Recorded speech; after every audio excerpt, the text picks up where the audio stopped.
hot track temperature, and of course the... Thank you, Francisco. I didn't know we were live.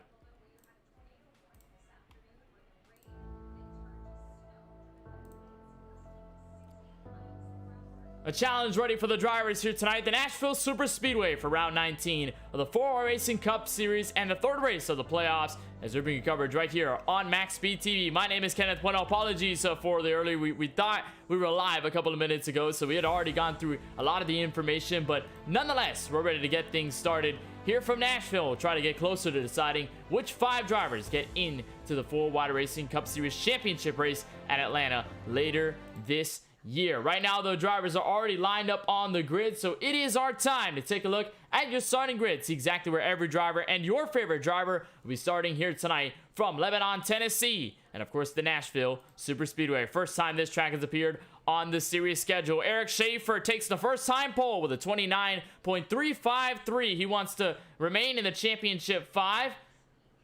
And Francisco Bacallao on the outside of row number 1, taking away the broadcast booth role, will be on the racetrack tonight. Try to get another win here in his start. He starts in the outside of that first row. They both will bring us to green flag action. Stock Motorsports' AJ Green in the 48 will start in third. Alongside him will be fellow playoff competitor Kyle Benson, looking to keep his playoff hopes alive, and I think very comfortably at that, as he's already locked into the championship 5, so he's going to run for some fun here tonight. Lawson Peel, the rookie driver that won at Richmond earlier this year, will line at the top 5. Adam Alashire will roll off alongside him in P number 6. Colin Forster in the 99 wants to extend his points cushion to the championship 5 cutoff. Craig Lanslonger in the 13 will start alongside him in row number 4. Row number 5 features Brandon Banks, Tyler Murray to cap off your top 10. Tony Kivitt, Christopher Bishop, back to row 6. Joe Sanchez, Tyler Warner to row 7. Cody Kinsey, Curtis Kelly to your row 8. Row 9 features Michael Newbraw and Kevin D'Elia. Finalizing the 10th row and the final drivers in tonight's grid, Austin Bloom and P. Bruni in the 08 machine. So while the drivers are pacing, Eric Schaefer ready to bring us to green. Of course, he's trying to get into the championship 5. He is 1 point below the cut line. We'll take a look at your points and see exactly where everybody lies at the start of this race. Kyle Benson, of course, locked in with a win earlier in the playoffs. So with that win, of course, he will head straight to the championship 5 without any sort of fighting here for the championship. Colin Forster, Brandon Banks, AJ Green, good by a good amount. And then everybody else trying to find their way in to that coveted 5th and final spot. Pace car is down. We're ready to get racing here from Nashville. Turn it up from the Music City. Eric Schaefer, Francisco Bacallao to the green flag.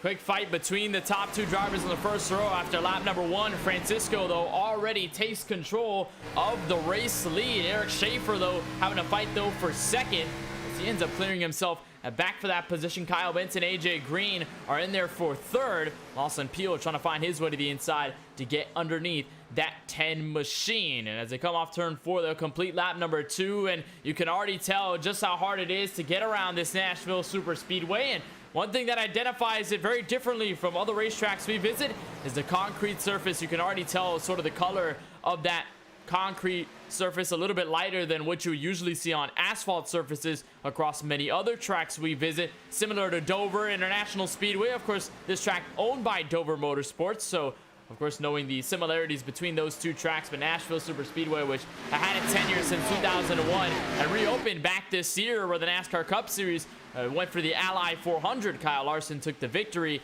It was their first trip since 2011. That was the final race that they held. It was a NASCAR Nationwide Series event that they held in that year. So good to see this track back on the NASCAR circuit, and of course making its first ever appearance here in the 4 Wide Racing Cup Series. So good to see that these drivers trying to take something new after the ARCA drivers who felt with the new track, the Nashville Fairgrounds Speedway, where of course we had a great race all the way to the finish, and Craig Lounslugger ended up as that race winner. Side by side for the race lead, though, Eric Schaefer finally finds his way back under the current race leader, Francisco Bacchiao. He wants to take that pole position back.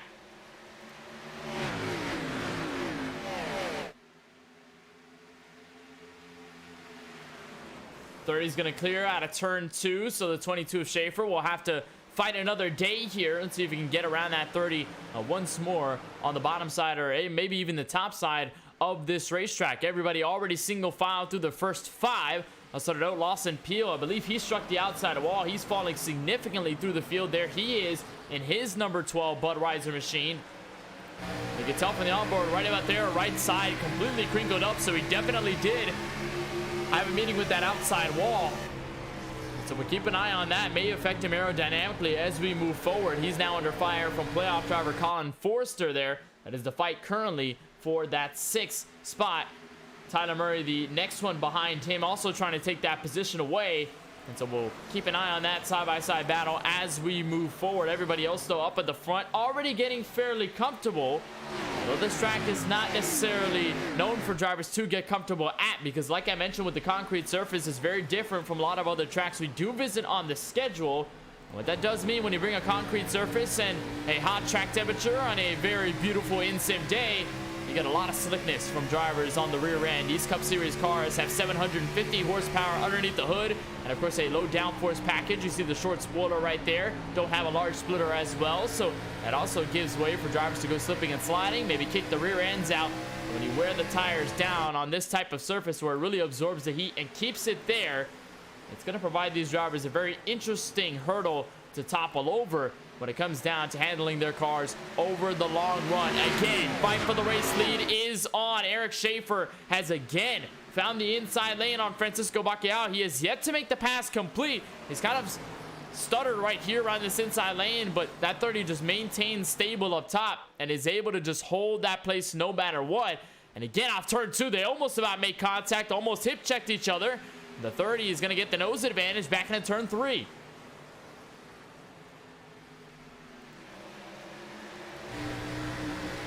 As we watch them fight, that brings in the 10 of Kyle Benson. He's going to draft up to the 30. He's on board with the Championship 5 now driver who locked himself in not too long ago. And so he's running just for the win, just for extra momentum over the first 10 laps and over the rest of the next 190. As for him, he's got a playoff driver looking for his playoff live to continue. And Eric Schaefer, he's only 1 point below that cutoff going into tonight's race. He has to fight with Adam Alishar, who he's currently beating right now on the racetrack, although Alishar is getting a spot on his own right there. He is underneath the 13 of Craig Lounslugger.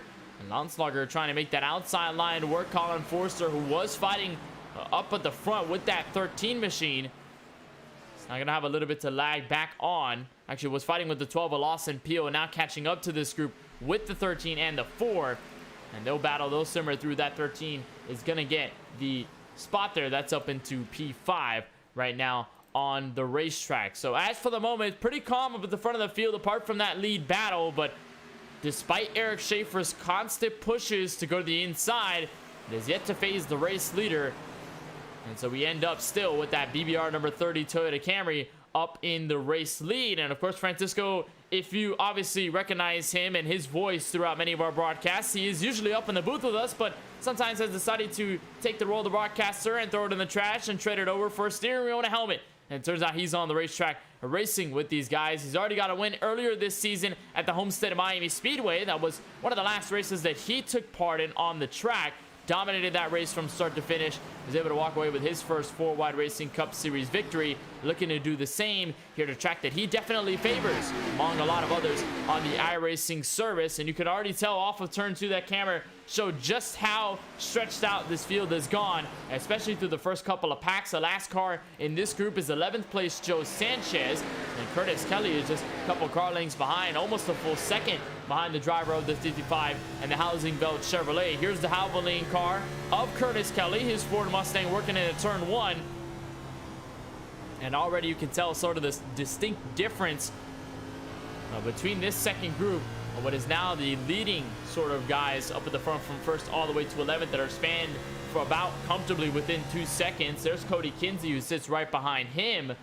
And so some separation already happening between the first 14 laps of this race, although many of the drivers within the top 10 aim to stay single file and aim to stay rather close within each other's grasp, so that if any mistakes occur out on the racetrack by a driver, chances are we're going to see maybe that ambush effect. We'll see a lot of other drivers get underneath, get to the outside, start to make moves on them, and that driver can end up in a myriad of trouble in just a matter of moments. Talk about playoff drivers. There are 2 right there, Adam Alashire and Colin Forrester. Of course, mention Adam Alashire. He comes into this race only 1 point above that top 5 as he scrapes the outside wall coming out of turn 4. And so he's in a bit of a predicament, knowing that the 22 took the pole tonight and is in the race lead as they go 3 wide here into turn 1. Then you have the 99 of Colin Forrester, multi-time winner this season, grabbed his 4th race victory of the campaign at the Rockingham Speedway to keep his playoff hopes alive.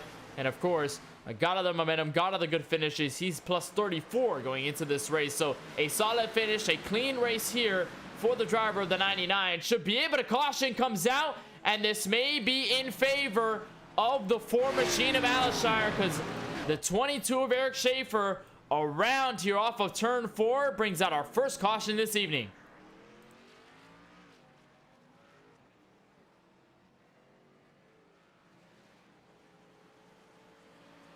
Eric Schaefer, who started on the pole tonight, in trouble here. Not sure if there was contact between himself and anybody else. So take a look at the replay, see exactly whether that was the case. This is AJ Green underneath, and indeed right there was contact between the two. 48 and the 22 just got a little bit close. It looked like Schaefer tried to go for a bit of a side draft here. Same deal that the 30 was doing it to him, to just keep up the momentum and, of course, to defend the position. But unlike the situation with the 30, this ends up with a bit of contact, and the 22 just goes straight into the outside wall. Take a look on board here with Schaefer. And absolutely nowhere to go. Backs it straight into the safer barrier and just waits for everybody to go by. I don't believe this is going to warrant a fast repair here for the 22 of Schaefer, but obviously this is not good news for him after starting up front and last night dominating the race. Did not get to victory lane, finished within the top 3. Of course, looking for a better run here tonight to just try and get above that championship 5 cutoff. Again, as I mentioned, it was 1 point to Adam Alashire that he needs to breach, and with that incident, he's going to spend a while on pit road repairing that race car, and so that's going to be a lot of detriment there to the driver. The 22 may lose him a lot of points here to guys like Michael Newbraw and Tyler Murray, who are not too far away from the driver of the 22 coming into the playoff standings. And so we'll see exactly what happens with the driver of the 22 moving forward. We'll keep an eye as he will most likely tail to the end of the longest line. Well, while we're under caution, let's bring in the second member of our broadcast team, but instead of in the booth permanently from the start of the race, he's going to be in the booth intermittently throughout the rest of this event as he's in the race lead right now. Francisco, our in-race reporter here tonight, give us your thoughts. How you feeling entering tonight's race after what's been a little bit since you've been on track with these guys? Yeah, just a handful of laps were able to get under the green flag there. Was able to learn a bit. This track is going to be very difficult to try and pull away. A lot of drafting here is prominent. I'm not sure that that's exactly accurate to how we saw the real life race pan out, but that's going to be the case here. You're going to see guys that being able to follow, maybe not exactly be right behind somebody, but they're going to be able to keep up with some draft, and you're going to see a lot of tire wear as well. That's why most of the field came down pit road. It looks like Murray's the only guy that stayed out. We do have limited sets here. We're down to 5 sets left for those that did come down pit road, so we are going to be trying to battle how much we use our tires, and that's going to hopefully work itself out between now and the end of the race. So for that to work out in my favor, I have to hope that this race goes with as little cautions as possible, at least not so strung together.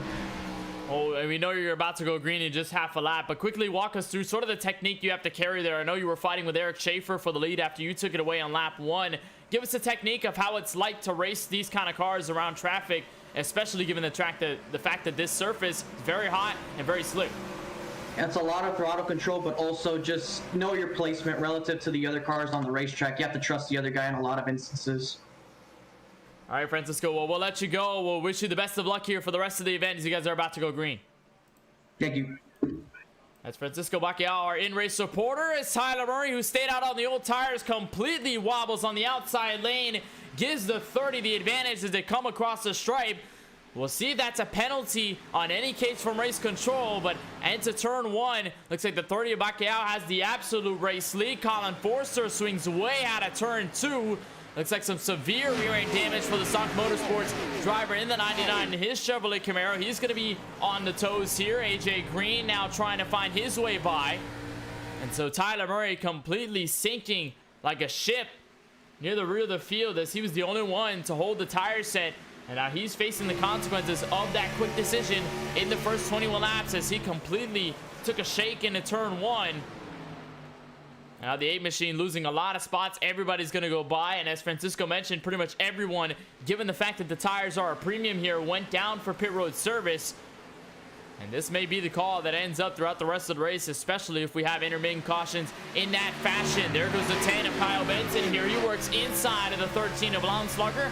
Again, this is just a comfortable race for him. He's already locked into the championship 5, but wants to do the best he can, wants to gain as much momentum as possible and take further wins away, as he's going to bobble there in the inside, tag the apron just a bit, and that may open the door here for playoff driver Adam Alashire to come by in the 4. There he is in the Unibet Ford Mustang, and he's going to go by into turn 3.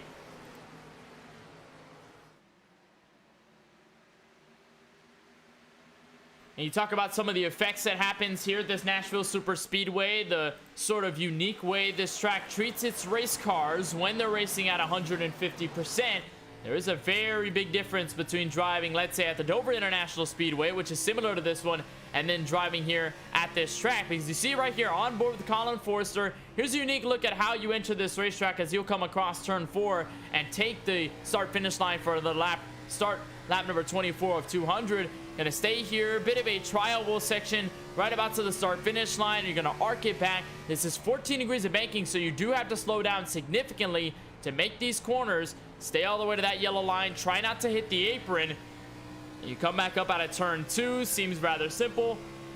Playing the throttle, that's going to be very pivotal once we get a long green flag run. Get some tire wear in it. Again, slow down here for 3 and 4. And then slowly work back in the throttle. Try to modulate it as much as possible so you can get back to the start-finish line with as much momentum and with as much speed as you can carry. And that obviously with the worn tires becomes a huge part of the equation, just because drivers are going to start to really kick out the rear ends off of those corners. The banking transition is not hard, so it's not necessarily enough to really spin a car out too much. But let's say, of course, if you put in too much throttle, you get a little bit too eager on that end, it's going to hurt you on the outcome. It's going to hurt the rear tires, and of course it's going to hurt all the momentum that you try and gain going off of the corner, of course, going back into turn 3, or maybe even going back to turn 1. Here's a driver, though, that has a bit of experience racing the Nashville Super Speedway. Of course, there have been a couple drivers that have raced this track since its release earlier this year. But Brandon Banks has somewhat been the driver that has raced this track most recently. He took place in the Simax Cup Series powered by MPI playoff race here from the Nashville Super Speedway. Of course, not a playoff driver on that end, but he's a playoff driver here. And some of that experience could definitely carry over from that type of race. And given the fact that that race was 189 laps, this one being a full 200, maybe could help out in sort of the longevity that the 88 could have for this race. Brandon Banks definitely looking good in the point standings going into tonight. There he is behind the Championship 5 lock driver and Kyle Benson. But going into tonight, apart from Colin Forster, he has the most points out of anybody so far in the playoff grid. He's got a total of 11. He's beating out AJ Green by 1 point. Of course, beating Adam Alashire by a handful of points. So if he can get a good run here tonight, use some of that experience, this could very well just be a smooth sailing night here, and just to help his advantage going into Talladega, which of course nobody's looking forward to when it comes down to championship tensions and making sure that you can get into the final race of that round and then go straight for the Championship 5 and compete for a 4-Wide Racing Cup Series title in Season 3. So that's going to be a very interesting point as to how drivers arc their points fates here. Of course, we saw Eric Schaefer, his 22 machine. He went around not too long ago to bring us our first yellow. He's already up to 14th. There he is in his Strongbow number 22 Chevrolet Camaro. Not too much damage to the rear end, so not too much time spent down the pit lane. But for the driver of that 22, of course, did not want to have to sacrifice so much track position and have himself in an incident in the first place. There's the 53 of Kevin D'Elia just up in front of him. So a bit of work to do for the 22. Again, still a rather long race. And you'd rather the mistakes happen early instead of happening way later in the event, where it could really change the trajectory of your route for the race victory. There's the 30 of Francisco Bacalhau. Your race leader has opened up the gap to about half a second over the course of this run. There's the distance between himself and what is now second place Colin Forrester. AJ Green, the stock motorsports teammate, hangs back in third. It's that 30 machine that just continues to run up front and continues to hold control over this race over the first 30 laps. There's a look at the entire field going all the way back to, I believe, Lawson Peel back in 15th. He's the last driver in this long line of cars, and we mentioned top 11 were kind of covered over under a 2-second blanket. This time top 15 is covered by just under 4 seconds. Tony Kivet is the next driver in line in that 7 car. There he is, Michael Newbraw, playoff driver, back in 17th. And then Tyler Murray, Tyler Warner are kind of all stuck on their own on an island here. Murray and Warner, both playoff drivers tonight. And with Tyler Murray, of course, having some of the oldest tires in the field, he's definitely struggling here in this run. He does not want to go one lap down as the field comes out of turn 2. So already a very strung out race so far over the long run. Craig Lownslugger trying to look inside for what is P3 right now. Going to work to the inside of the 48 beef machine of AJ Green, and we could see Craig Lownslugger climb up through the ranks. Lownslugger, not a playoff driver this season, unfortunately, but has had some shines, has had some moments in this Cup Series, and usually his strong suit is with these very abrasive under 1.5 mile tracks. You can take a look at Darlington, see his progress there, see him do well at those type of tracks. Of course, last night had a successful outing in the Nashville Fairground Speedway, so he'll be looking for the Music City Sweep tonight at Nashville Super Speedway and get one on the ARCA side, get one on the Cup side. Lownslugger running for the championship now on the ARCA side of things. Of course, on the Cup Series, just still trying to get that first win of the season, where he took about 2 last campaign, and he was a interesting driver to watch during the playoffs and when we ran all the way to the Charlotte Motor Speedway and that respective championship 5. As he tried to make that move under AJ Green, though, Green shut the door, held it on the outside out of turn 2. So Craig Lownslugger is going to have to wait just a bit to come back and fight for that position, maybe try and take it away and potentially try and give some fight, give a say here to Colin Forrester and your race leader, Francisco Bacalhau, who's opened up now to about a 7/10 of a second advantage over that 99 of Forrester. When we talk about concrete, we talk about hot surfaces. Let's take a look at the weather. This is what we're looking at here from the Nashville Super Speedway here tonight, and surprisingly, over the first 35, no triple-digit temperatures on the surface. It is still rather hot, 98 degrees with an 86-degree air temp day here in Lebanon, Tennessee. But definitely good to see that triple digits are not present here on the track temp, probably helping these drivers with just a little bit of that extra grip. The northeast winds, though, at 8 miles per hour probably could affect a little bit of the strategy, could push a couple cars tight, could push a couple of cars loose. And while they're in that turbulent air, especially drivers behind the race leader, may affect the way they handle these types of tracks and what they end up doing to ensure that they can keep their cars collected and not push it into the outside wall. Speaking of outside wall, AJ Green gets very close to it, and now he's got a contender underneath him. That's Craig Lownslugger, the 13, once again looking for that inside line, and this time through 1 and 2, Lownslugger is clear, so move the 13 up to P2 or P3.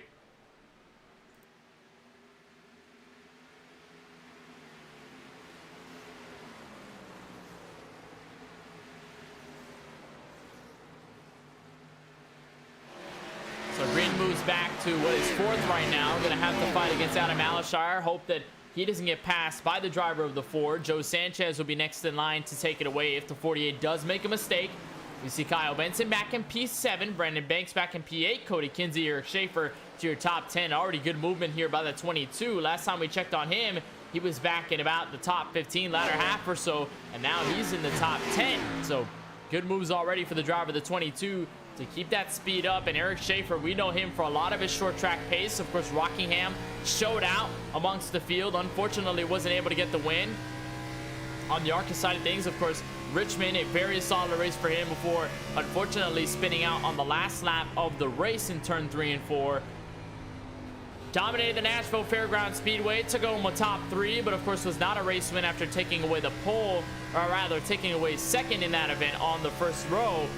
And tonight, as he was the pole sitter, that crash definitely took him out of contention and potentially put him in this compromising situation where he has to push just a little bit more to try and gain as many positions as possible, given the fact that we've been green for this long ever since that first yellow, which involved the driver of that 22. So right now, not much movement between the field. Everybody mostly single file. Actually, speaking of which, now here comes a pass for P2, as I'm correct this time around. 13 of Lauenslager gets the inside on Colin Forrester, and that'll be a 2 for 1 on the Stock Motorsports camp. 13 of Lauenslager moving up quickly through the field. He clears the 99 of Forrester, and now his next job is to try and chop in that gap, 1.8 seconds to the fellow Toyota Camry up front.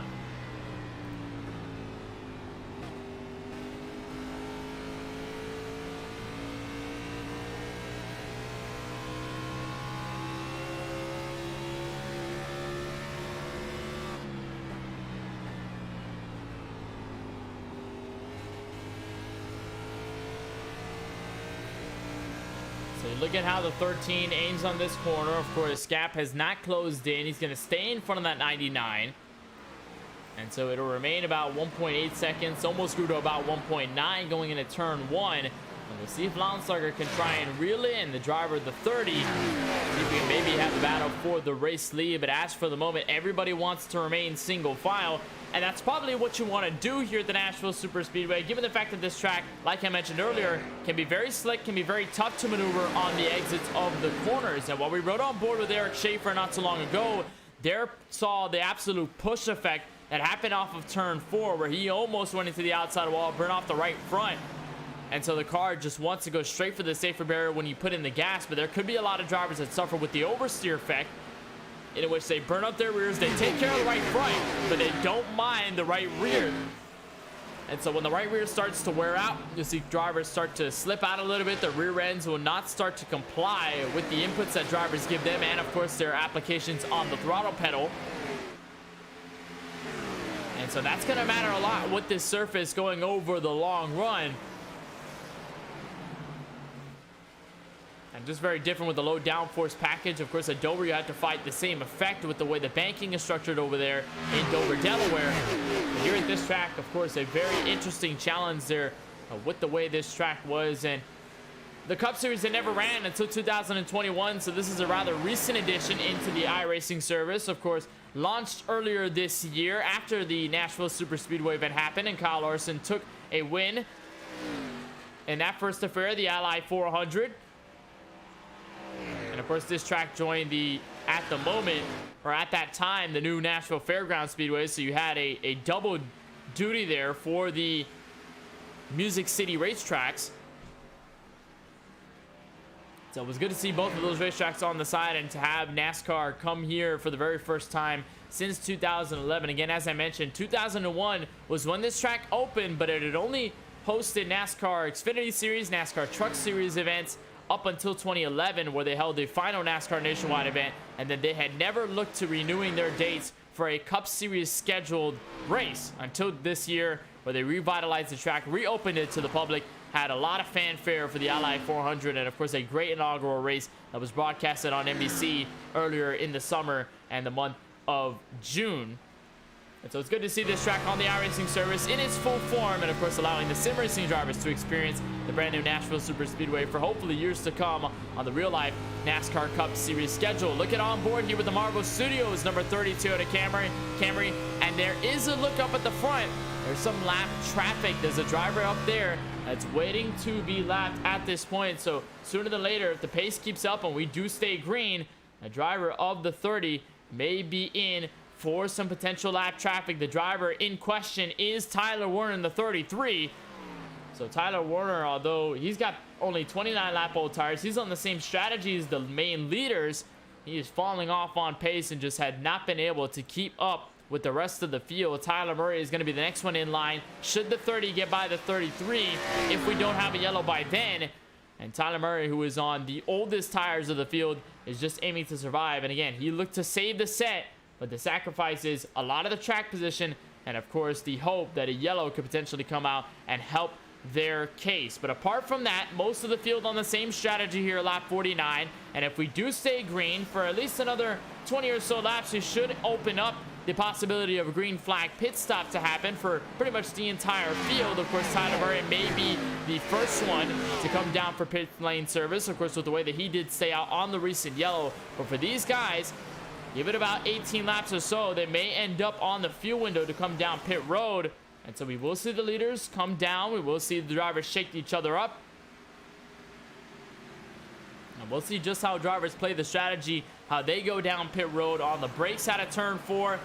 And of course, just how different they exit out, whether the tires are going to matter that much on this concrete surface here from the Nashville Super Speedway. So far, though, it's Francisco Bacalhau up at the front of the field, commanding this 200 lapper here from Lebanon, Tennessee. You're watching coverage of round 19 of the 4 Racing Cup Series from Nashville. We'll take a short break, but you won't miss a thing here on MaxSpeedTV.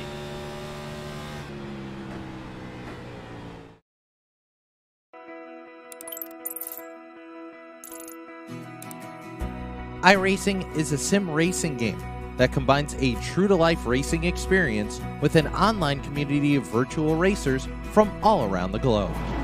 iRacing offers a multitude of officially licensed cars and tracks, laser scanned with millimeter accuracy.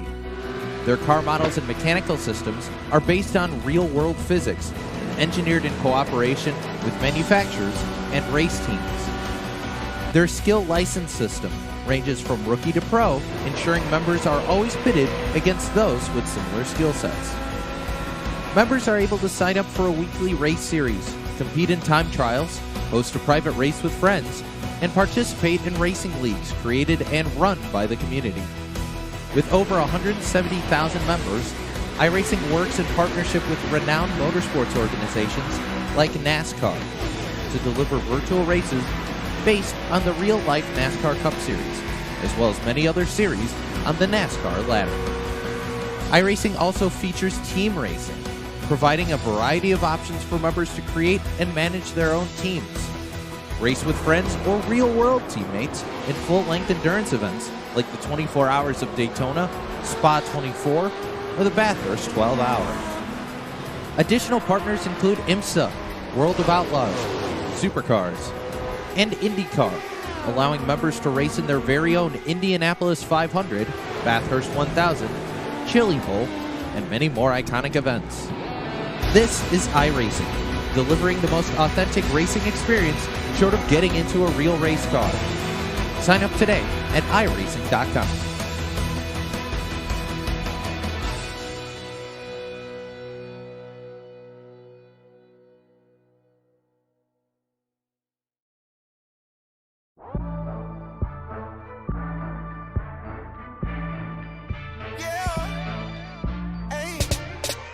It's the thirstiest time of the year. Hey. Yeah. I have just one query. Want a Sprite cranberry? The answer is clear. It's the thirstiest time of the year. Sprite, let's go.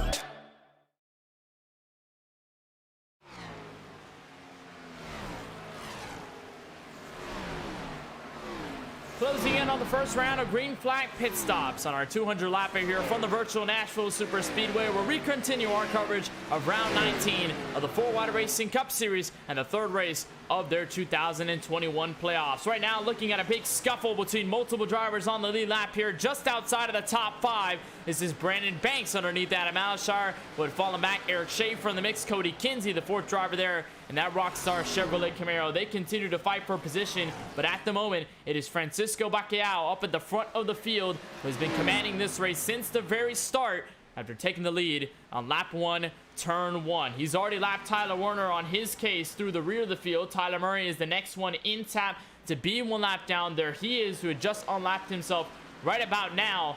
And we're edging closer to green flag pit stops as these drivers come across the line for officially 40 laps on their stint. We should expect drivers to go around lap 50 to probably 55. Should be where the window opens, and where that'll be the case for many of these competitors to end up for the first time for pit lane service under green flag conditions. A lot of these drivers pitted not too long ago on the first yellow that involved the driver of the 22, Eric Schaefer, who you see right there on your screen, cuddled behind the 88 of Brandon T. Banks. And Eric Schaefer, although he had that spin earlier on tonight via the contact with AJ Green, he's done a great job picking himself back up through the field, pretty much all the way at the tail end. He was the lowest at 19th, all the way at the rear of the field. But despite some of the rear end damage, he's done a great job of keeping himself content, keeping himself composed. At this point, he is now up to P7 on the track. So the playoff driver, who's currently fighting with Adam Alshire for that final spot into the top 5. 22 has definitely come back, and after getting by the driver of that 4, this does give him the advantage into the point standings. So should we end this race now, it means that the 22 will have the advantage and will be theoretically into the championship 5 going into Talladega. One driver comes down pit road though for green flag pit stops. That is Adam Alshire. You see a bit of damage there on the right side of his Ford Mustang. So the Unibet car will head down for pit road for the second time here tonight. Not sure if this is just for damage repair or for tire service. This is going to be for all 3. And so he's going to be the first one to take a trip down pit road. We'll see how long that lasts as the leader, Francisco Bacchial, will come around. Nobody else, though, has decided to come in for service. So although the 4 had probably pulled the trigger a little bit early on this one, nobody else has played reactionary just yet. So nobody wants to take the risk this early on to come in for service and potentially lose out. We may end up seeing the multiple strategies play through here from Nashville, where we're going to have the overcuts, going to have the undercuts, and of course fresh tires at a track like this, which wear them out so quickly, is going to be a premium most likely when it comes to going out of pit road and merging back into traffic as cleanly as possible. When you have fresh tires, it's just going to make the job a lot easier to spread yourself apart and of course get by a lot of the slower traffic and maybe transition up through a higher place in the field comparative to where you entered pit road on. There's the 22 of Eric Schaefer. He makes the move for P6. So his trek to the front of the field continues here. May have a good vantage point going into green flag pit stops here tonight from Nashville. So a very great recovery continues here for the driver of that 22 machine. Meanwhile, though, gap is about 2.5 seconds. You can see it there on the left side of your ticker. And that's where the 13 of Craig Lownslugger 6, 2.5 seconds back from Bacallao. And then Colin Forrester sits a whole 4.5 seconds behind your race leader, almost a full 2 seconds behind Lownslugger in his case. AJ Green is not too far behind. Couple of car lengths separate those drivers. Joe Sanchez has been the next one in. And speaking of drivers coming down for pit road, playing reactionary, 3 of them end up on for pit service. AJ Green got a little woed up there, try to get the car slowed down. I believe he's going to be able to escape without a pit road speeding penalty. But he'll join his teammate in Forrester. Joe Sanchez will be the next in line. I believe I saw Kyle Benson also head down for service. Indeed, there he is. So the Championship 5 driver who will fight for a title at Atlanta in a couple of weeks is going to come down pit road. And now we wait for the decision by the leaders. That'll push Eric Schaefer to 3rd for the moment. But that keeps the 30 of Bacallao up at the front of the field, still waiting for the moment to make that decision.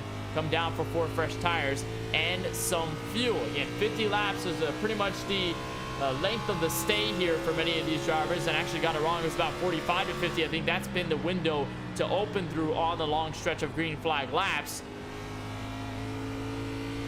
So many of the drivers already making their calls, and the 22 of Eric Schaefer is indeed going to be the next one to call for pit road. So there he is, stops at the first box, and so the pit lane will be open here only for the 22, and going to be open here for a couple of the drivers as well. I believe I see Lawson Peel there in the mix. That's the 53 of Kevin D'Elia. So both of them are going to take service here this time by. There goes the 22 off in the pit road. Going to merge back here on the back straightaway. These are the drivers that have yet to hit. The 30, the 13, the 88, the number 93, Christopher Bishop in the 42.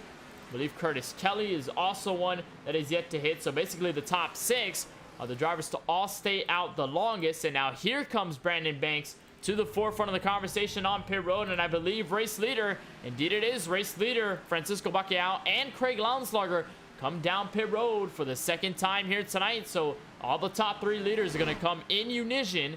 It's going to bring Cody Kinsey up to the front of the field. And now he's going to be the last one to take service here along with Curtis Kelly. So both of them extending it to about lap 50 here on this stint. Going to see if they can extend it as far as possible.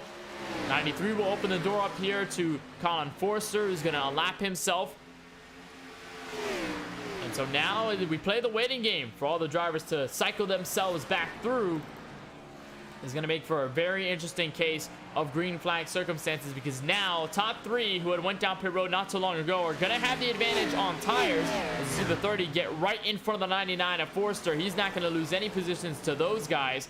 And so he should cycle back to P1 when Kelly and Kinsey ultimately go down for service on pit road. Speaking of which, Curtis Kelly and Cody Kinsey end up down for pit road. So it's all about whether the 30 is going to cycle back. And that answer is going to be the race lead. Craig Launsberger, though, merged back on the track in P7. So he's behind a couple of drivers before he needs to get to that 30. So out of everybody in this case, 13 definitely lost out the most in terms of track position. So that's only going to help the 30 of Bacalhau when it comes down to having the buffer between himself and other drivers that he needs to compete with on track. Only problem is, guys like Forster, guys like Green, guys like Adam Alshire, they've been rather fast here tonight from Nashville. So it's not like they can't make a cause for the race lead, especially given the fact that they're all teammates and they can help each other out here to try and take over the race lead and control the pace of the event.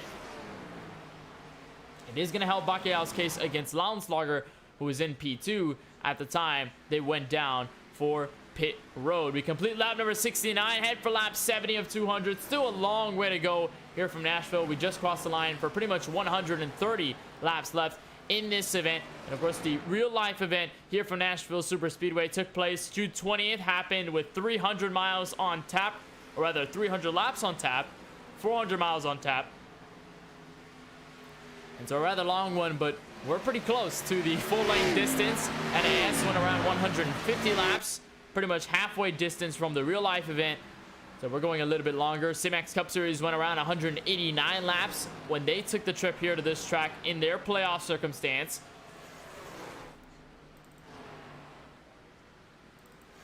And so a bit of a lengthy one here from Nashville Super Speedway, which obviously proves to be an endurance event here at a track that can definitely take a lot physically out of the drivers, can take a lot physically out of the race cars. There's so many factors to try and be fast here on the long run. Here's on board with Craig Launsberger. He's going to try and get by the 55 of Sanchez. Again, 13 who pitted with the 30 and the 88. They have the freshest tires out of anybody in the field. So this is going to be quick work here for the driver of the 13. So he makes that pass. He's going to move into P4. Going to try and catch up to the next driver in line, AJ Green. Going to try and splice up this Stock Motorsports 2-3 effort at the moment of lap 72. And we'll keep an eye on whether he can close the gap to the race leader, who has now brought it up to 1.7 seconds to beat. So that 13 definitely has a lot of work to do if he wants to catch up to the front and potentially get to your race leader. Out of the drivers that are fighting between points at the moment, Adam Alshire currently beats out Eric Schaefer by 1 spot, so this most likely will tie them in the point standings for that cutoff line in P5. Of course, the 4 of Alshire was the driver on the positive side. Eric Schaefer was the part of the negative side coming into tonight's event. Brandon Banks, a playoff driver just behind them, who pitted with the main leaders. He just needs a good night. He sits in 9th, so he just needs an opportune sort of situation to keep himself above the cut line by a good margin. Other playoff drivers who are involved in the point standings, who definitely need to make some moves, involve Michael Newbraw, who's back in 18th, 1 lap down. So this is going to continue to lose him points if his night continues to go this way. Same deal for Tyler Warner, who comes into this race minus 11 on the point standings. The last driver in the entire grid, apart from Lance Hill, who's not here tonight. Tyler Murray, league owner, minus 7 going into this race. He is back in 17th as he gets passed right there by the 71 of Curtis Kelly. And then that's pretty much it for the drivers underneath that cutoff. Eric Schaefer, the last one in that group. So should we stand the same way, could have many of the drivers who are underneath the cutoff have worse fates going into Talladega.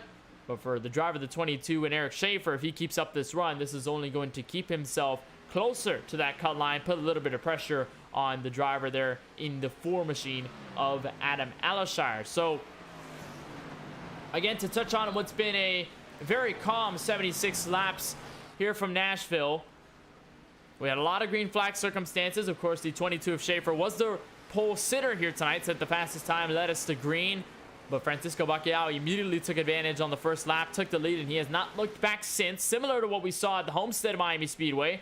Although at Homestead, the 30 did set the pole lap, didn't do it here tonight in this qualifying session, but has treated Nashville much like Homestead and has just continued to dominate, has led the most laps outright out of anybody in the field.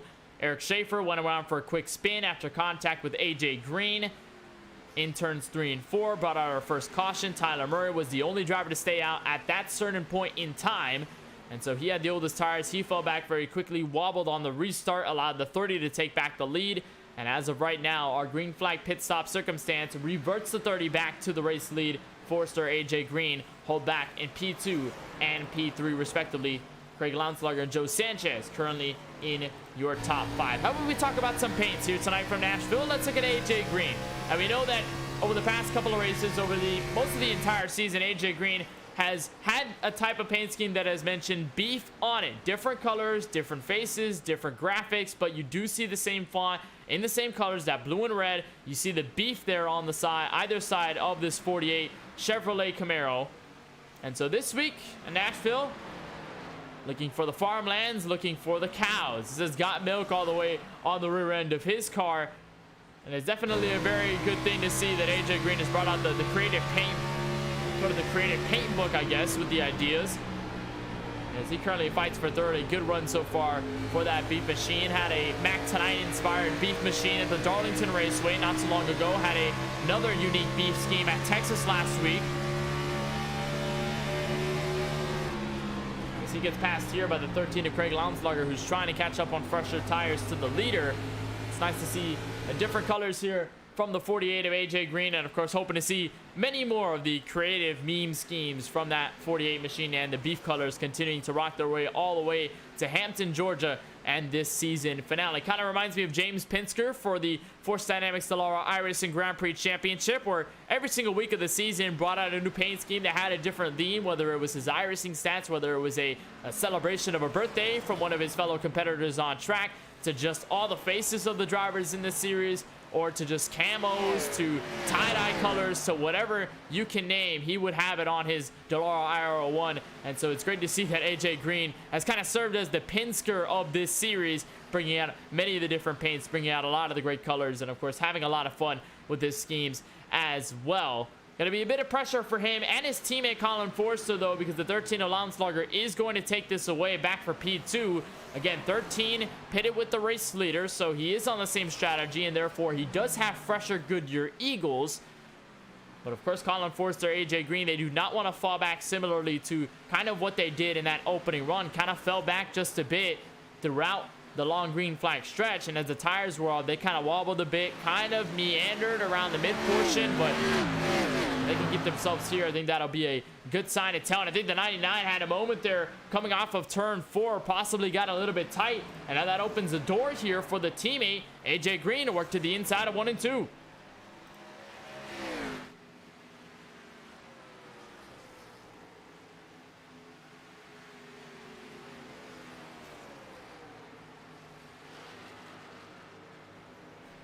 So Green makes that pass.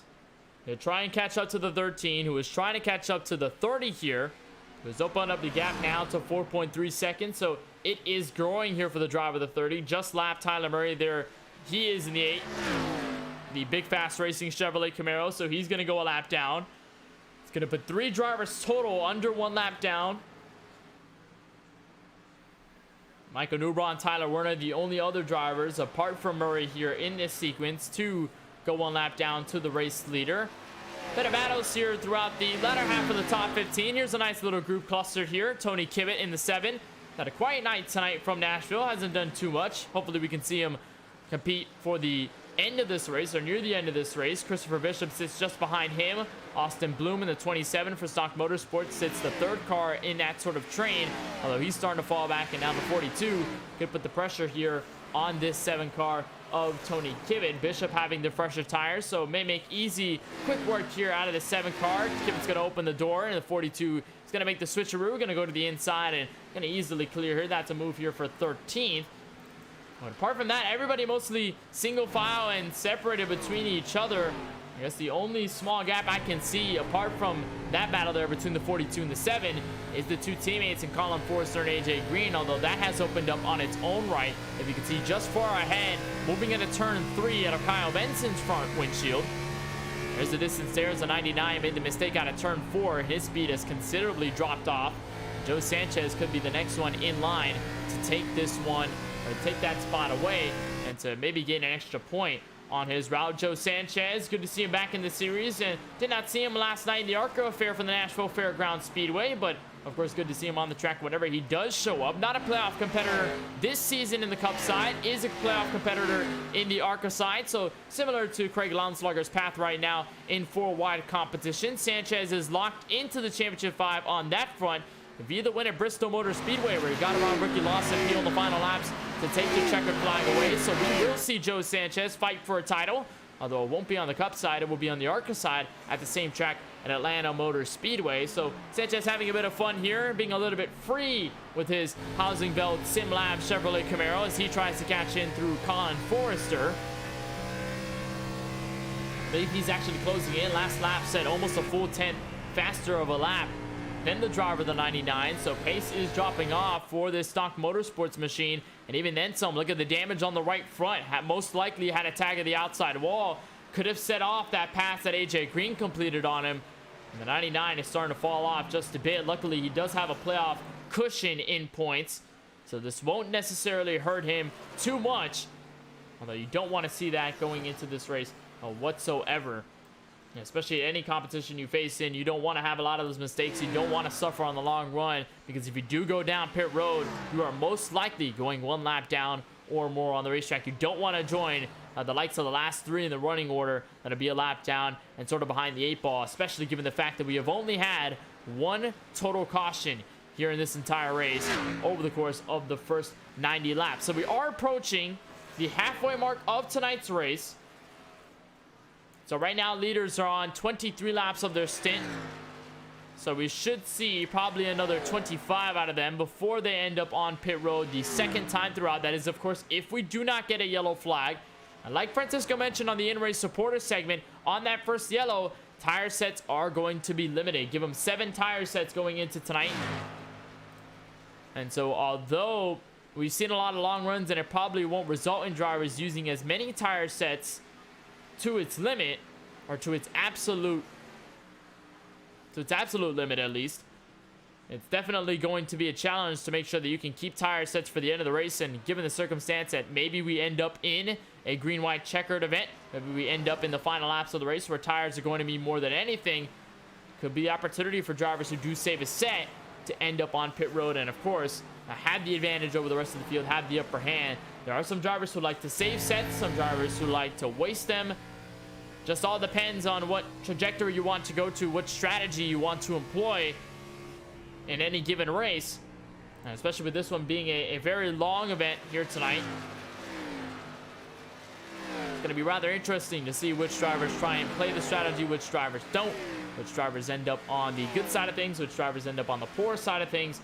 So much to go into the factor, as now Colin Forrester with that right side damage has continued to be on the drop off here. Joe Sanchez is the one to make the move for 4th, and now here comes Kyle Benson, here comes Eric Schaefer as the next 2 in line to take the position away, while the 99 of Forrester is just struggling with the handles of his car. And so it's just going to open up the gaps here and going to lose a little bit more points to this Camping World car of Forrester. And as Benson and Schaefer peek over the horizon for this position, which will enter Benson into the top 5 if he can complete it, Forrester is going to look to adjust very, very quickly, or else the time is going to have to start running out. He's most likely going to have to hope for a caution to keep his track position, or just hope for the pit stops to come sooner than later, so he doesn't have to wait on the track more and suffer with this ill-handling race car, and just try to get it as fixed as possible coming down pit road. That is going to waste him a bit of time, as Schaefer now works to the inside. A solid move out of turn 4 to gain some momentum. Not sure if he's going to be able to fully clear back to turn 1, but Eric Schaefer making the move here for 6th.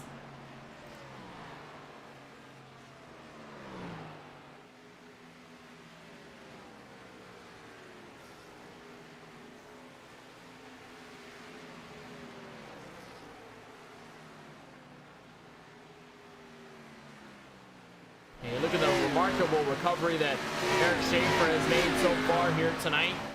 And just continues to pick and choose his battles wisely. And that has brought him into the top 6.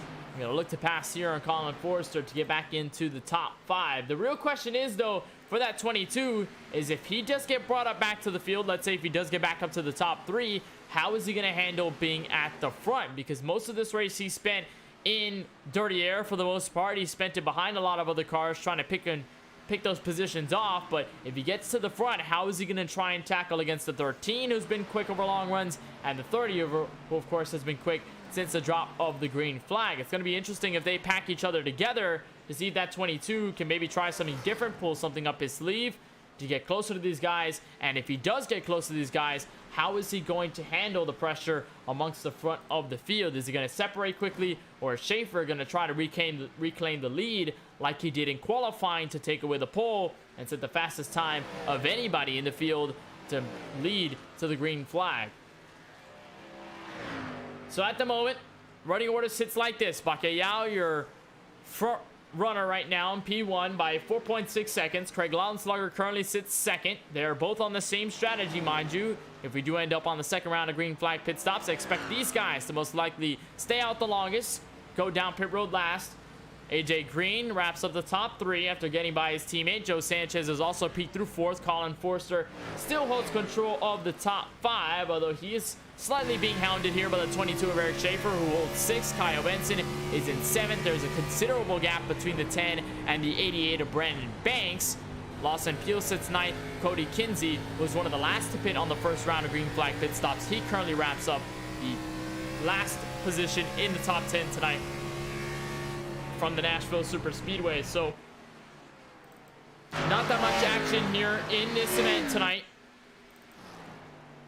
but this track has definitely changed up the dynamic of the entire playoffs as the sun will come back. Had a little bit of cloud cover over on the Nashville Super Speedway, but like I was mentioning, this does sort of change the dynamic and plays into the full dynamic actually of this entire round of 10, because we started the round of 10 at the Darlington Raceway. That race was not supposed to be at that track, but it was postponed from a regular season event, ended up as a playoff event after Bristol was taken out of the schedule for that replacement.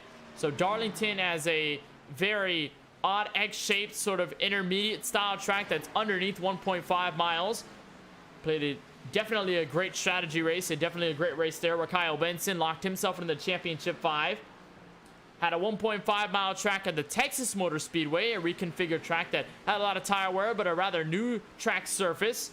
Ended up with non-playoff driver Austin Riddy taking the spoiler victory away from the rest of the field. We have Nashville Super Speedway here tonight, which is sort of similar to Darlington in the fact that it is under 1.5 miles, but not under 1 mile to be considered a typical short track on the schedule.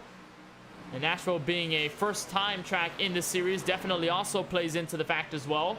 And then, of course, next week, it'll be the final race of the round of 10, which will take place at the Super Speedway. Talladega Super Speedway is where we're deduced from 10 drivers to 5.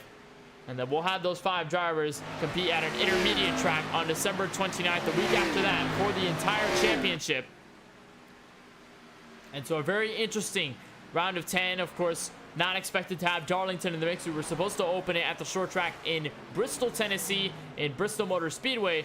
But of course, that switch has definitely changed up the approach for many drivers, has changed up the advantages for many drivers, because there could be a lot of ones that were expecting to do well at Bristol.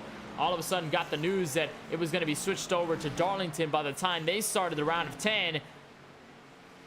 And so it has played some advantage to some, has played as a disadvantage to others. Here's a battle right now for 6th. Eric Schaefer, who had just gone by Kyle Benson, is now fighting on the defensive side of Benson as he pushes the nose into turn 1. The Teamer Designs number 10 Chevrolet Camaro is going to have the advantage out of 1 and 2, though Schaefer is going to have a good clearance off of that second corner And so he's going to continue to keep himself side by side. Going to clear for a moment before Benson dives it back to turn 3. And so a pivotal battle here for Schaefer to either gain or lose points, as he's again in a fight with Adam Alshire for that points fight over the top 5. The good news for that number 4 machine, or the good news for the 22 rather, is that the 4 machine is about to go 1 lap down. He's 14th on the racetrack, just in front of Curtis Kelly. But the driver behind the 71 of Curtis Kelly is the race leader in Francisco Bacalhau. So should this run continue, should we get closer to green flag pit stops for the second time in this event, Adam Alshire may be 1 lap down officially. And of course, that is only helping Eric Schaefer's case for the front. It is also helping a couple other drivers who are below the cut lines possibly gain some more points, and even drivers at the top to keep themselves a little bit more comfortable going into the Championship 5 at Atlanta. Kyle Benson officially does make that pass complete on the 22. So now he'll be next to challenge against the 99 of Forster. Looks like Benson definitely saved his tires a lot better than the rest of the field. So he's going to take pounds of that, and we could see him sort of as a outlier here in this next round of green flag pit stops, should we get to it. But as the 30 race leader clears to lap the number 71 of Curtis Kelly, and as we are 107 laps into this 200 lap event from the Nashville Superspeedway, let's take a look at your race summary, see exactly as everything has unfolded here over the first half. We got 94 coming to 93 laps to go here from Lebanon, Tennessee. We have only had 1 caution. That caution came out with a spinning Eric Schaefer in turns 3 and 4. But ever since, we have yet to be under yellow flag conditions. We have had a total of 3 caution laps and a total of 7 lead changes. Of course, many of those lead changes happening under the first round of green flag pit stops. We should see that number go up over the course of this race. Should we get to that second round, we'll have a bunch of drivers change away for the race lead, although we will have the net race leaders come back to the front and of course take control. Maybe that 30 might be the next driver in line to do just that. Tyler Murray, I believe he has hit pit road a couple laps ago. Michael Newbraw has also done the same as Forster hits the outside wall for a moment. It's going to open the door here for Kyle Benson to sneak by for 5th. But those drivers who are 1 lap down or more, as I mentioned, Murray and Michael Newbraw, they both ended up down pit road. I believe Tyler Werner also took a moment to head down pit road as well. Indeed, he did. So he went around the same time the 8 did. And so they're kind of on a strategy of their own to potentially get back in the mix of things. They are now 2 laps down on the racetrack, as Tony Kivitt is the first driver 2 laps down, but the first driver 1 lap down. Of course, that 71 of Curtis Kelly. Adam Alshire has also officially been put 1 lap down, as now he comes for pit lane. Remember, he was one of the first drivers to hit for service, and that first round of green flag pit stops is going to skirt over the pit sign just a bit, put it into reverse before fresh tires and some fuel to try to get to the end of this race. And now we look to see where everybody goes. Here's Craig Lounslugger on the pit lane once again.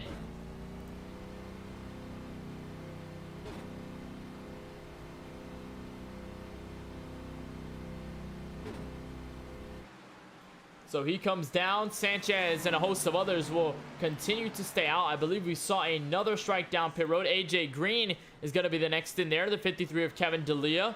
Just saw him a little bit there on the left side of the screen. So he's on pit road. There he is. Colin Forster finally finds his opportunity to head down for service, potentially fix some of that crucial right front damage that has kept him a little bit slower since the drop of the green flag. 13 is going to be out and away with 4 fresh tires and fuel. Stock Motorsports going to lift their Jack's going to go up for, I believe, only 2 tires there, or 4 tires there for both of those drivers. And so they're off and away. Lawson Peel also made an entrance down for pit road, went about 150 miles per hour before coming in. Joe Sanchez is in. I believe Eric Schaefer has also took a trip down pit road. There they are. And so we leave with top 3 of the leaders, Bacalhau, Benson, and Banks, left to come down for service. And something interesting that we saw the 13 of Lounslugger come in so early, because he was one of the last ones to pit, if you can recall, that he went down with the top 3, as Benson comes down for pit road and for what could be the second to last stop here tonight from the Nashville Superspeedway.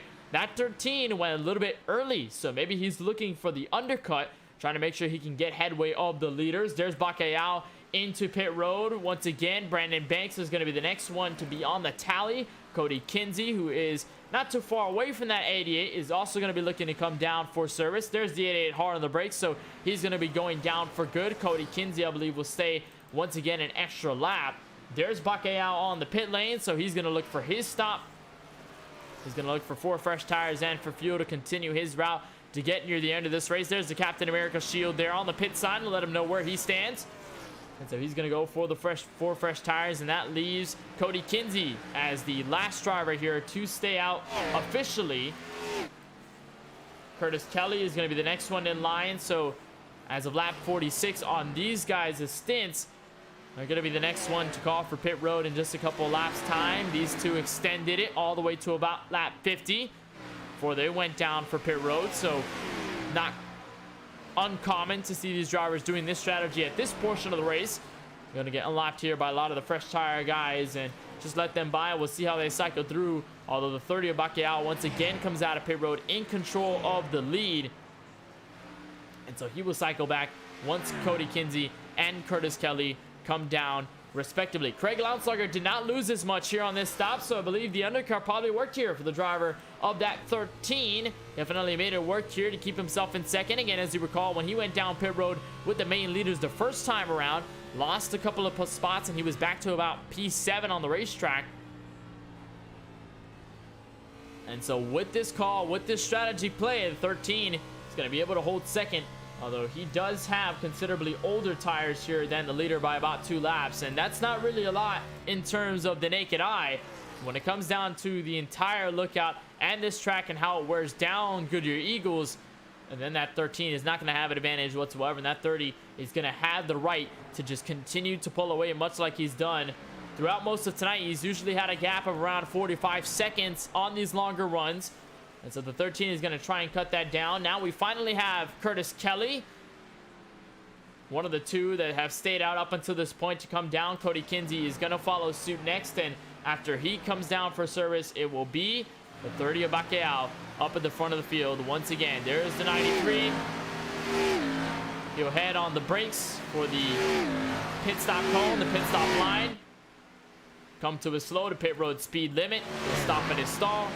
We'll get his service, be out and away, but it's the 30 that recycles the race lead at lap 118 of 200. Continuing this green flag stretch in the 19th round of the 4Wide Racing Cup Series from the Nashville Super Speedway. We'll take a short moment and step away, but you won't miss a thing as the 30 of Bakayao continues to lead this race.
We've been waiting for this moment.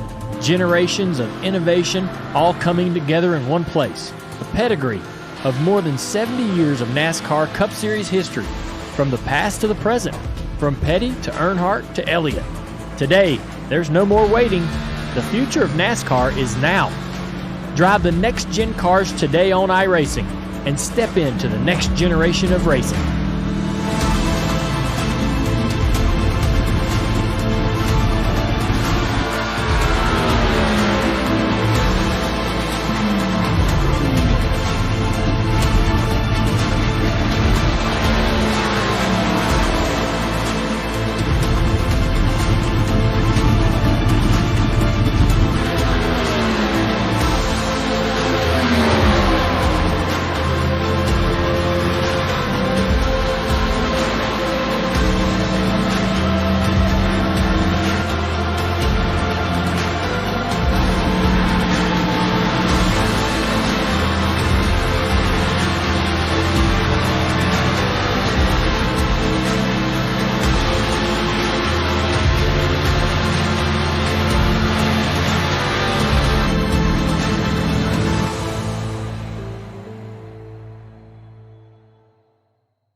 Welcome back to coverage of the 19th round of the 4Wide Racing Cup Series from the virtual Nashville Super Speedway and the third round of the round of 10 and the playoffs. Currently, you look at your race leader who has yet to give it up after the second round of green flag pit stops. Francisco Bacalhau in the 30 has commanded this race, and we have just reached under 80 laps to go. So it stands at 30 up at the front. Craig Lounslager has been riding around in second. Almost around 4.0 seconds. 4 seconds flat around from the 30 machine. AJ Green is currently held third. There he is. Colin Forster, Joe Sanchez have held throughout the top 5. Kyle Benson back in 6th. Eric Schaefer back in 7th. Brandon Banks back to 8th. Lawson Peel, Kevin D'Elia, your current top 10. Not much movement since the pit stops. Of course, a couple of moves throughout some drivers through the field as tires wear. And as certain drivers hit the outside wall, make a little bit of mistakes, has opened the door for some to take advantage, whether it be through the playoff standings or whether it be through just any sort of track position on this event. And so apart from that, we have yet to see many lead changes. We have yet to see many of the passes happen on track. Mostly around top 5 on back is where you'll see a lot of the excitement. But it's been definitely a lengthy one here from Nashville, and definitely taking its toll physically on a lot of the drivers so far here tonight. We currently stand 19 drivers that started this race. 18 cars are still on track. A total of 12 are on the lead lap here. Tony Kibbett is the last one. There he is in his 7 Jack Daniels Coca-Cola machine. His car is the last one to be on the lead lap. Christopher Bishop, though, sits as the first driver 1 lap down. So if we do get a yellow flag and a lucky dog situation, that 42 will be back at the tail end of the longest line, and he will be back on the lead lap to continue to try and fight for position, and of course try to fight for the win should the opportunity present itself. Adam Allenshire, Tyler Murray, Curtis Kelly, Michael Newbrar, all the drivers sitting 1 lap down trying to fight for that lucky dog spot against the 42. Michael Newbrar is the last one 1 lap down. Tyler Werner is going to be the first one 2 laps down, and then Austin Bloom in the 27, who looked to have a decent race up until the point disconnected from the session around 44 laps ago. So he's at 19th on the running order, and he is not on track. He is pulled behind the garage. So his race in that 27 Chevrolet Camaro is indeed over. But as we get to the final segment of this race, obviously a reminder that we will have at least one more pit stop before this race is all said and done. Drivers are working closer to lap 20 on their stints. Of course, we've looked 45 to 50. Lap seems to be the optimal window to come down for service and come down for fuel. Tires have been a premium. Tires have been a big part of the conversation when it has come towards track position and how drivers merge back through traffic, where they end up cutting through and where they end up near a long run. Craig Lounslager has been sort of the center of that conversation because he's worked his way through the field after falling back through about the latter half of the top 5, top 10 via the first round of green flag pit stops as Adam Allenshire strikes the outside wall to turn 4. He'll gather up. He'll be okay. We'll stay under green, but the 13 has cut his way through traffic to move up to second, then tried an undercut strategy that did keep him in second anyway. So the 13, I think out of anybody in this field, has been sort of the more experimental driver when it comes down to strategy And it's worked out in his favor so far. Hasn't been as quick to catch the race leader, per se, on raw speed. But via strategy, he's been able to get a little bit closer. And should yellow flags come out, if they present themselves, that 13 could be in a very good place to try and run for the entire win and maybe take the Music City sweep, as he was the one who won the ARCA race last night from the Nashville Fairgrounds Speedway. There's been a bit of battling just outside the top 5, and this is what I mean. Kyle Benson, Eric Schaefer have been at each other's throats for a little bit before the green flag pit stops, and even now after they're on the green flag pit stops. Benson trying to work to the inside. Schaefer, though, going to hold strong, and the pole sitter is going to remain in 6th. Colin Forster, good recovery out of him after hitting the outside wall, still having that damage, but did fall back significantly on the older tires after he was within the top 3 before his fall. So he's now up to 5th and trying to slowly catch up to the next driver in line, who will be Joe Sanchez. It's a bit of a distance to teammate AJ Green in the 48, but still trying to make small progress and just trying to make overall progress on his route to keep his cushion up atop the point standings. He is the first driver via points that will end up in the Championship 5 should the playoff standings continue this way. Of course, Kyle Benson, a couple positions behind, locked himself in via a win. So when it comes down to points, Forster has the upper hand. He's got the most amount of wiggle room when it comes down to having a bad race. But so far, this is good enough. Top 5 just to keep him here and just to keep him content to just ride around, wait for Talladega. Also have a decent race there, or even if he has a poor race at Talladega, gets crashed out, he knows he'll still have a lot of points to lean on, and that Championship 5 spot in 2nd will most likely be his.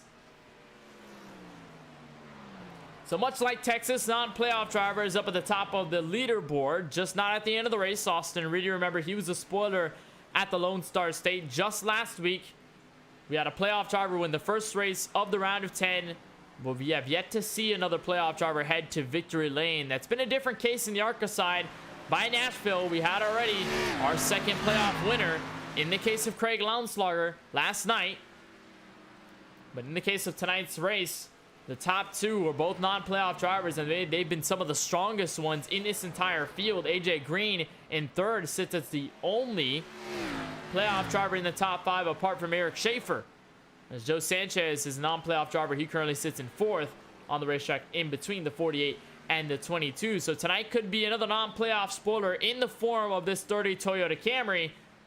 And so the playoff drivers may have a little bit to worry about, especially the ones below the cutoff, given the fact that they haven't had the best of races. Again, Newbraw, Murray, and Warner are multiple, if not one lap down the racetrack. So they need something quick. They need a miracle. They need something great to happen for them, or else they're just going to end up losing a lot more points. And their hopes for fighting for the Championship 5 slot at Talladega next week, it's going to be very slim in terms of their chances to get there. If they can win, though, it will eliminate all sort of detriment they do have. But given the fact that their performances have not been race wins, they're just going to be looking for points, and the points have not been on their side up until this point. There's Kevin D'Elia in the 53. I believe he's going to be the next one to go one lap down. We mentioned Tony Kibbett was the last one on the lead lap, but Tony Kibbett did go a lap down. Now Kevin D'Elia is going to be the next one to go one lap down. He'll, right now, for the moment, unless Francisco catches up to Cody Kinsey in enough time, he will be the lucky dog driver should we get a caution flag. We haven't had one since the opening 25 laps when Eric Schaefer went his way around in 3 and 4 after contact with AJ Green. He was the cause of the one and only yellow we've had so far in this event from Nashville. And so it's been rather interesting to see the entire field spread out, have their different strategies over green flag racing, and definitely you can call it one of the cleaner ones here from the Lebanon, Tennessee 1.33 mile 4-turn racetrack. As Francisco will come around, this will be exactly 60 laps ago. And again, drivers do need to pit at least one more time before this race is over. So we should see a 3rd round of green flag stops. Should give these drivers enough fuel to make it all the way to the end of the race.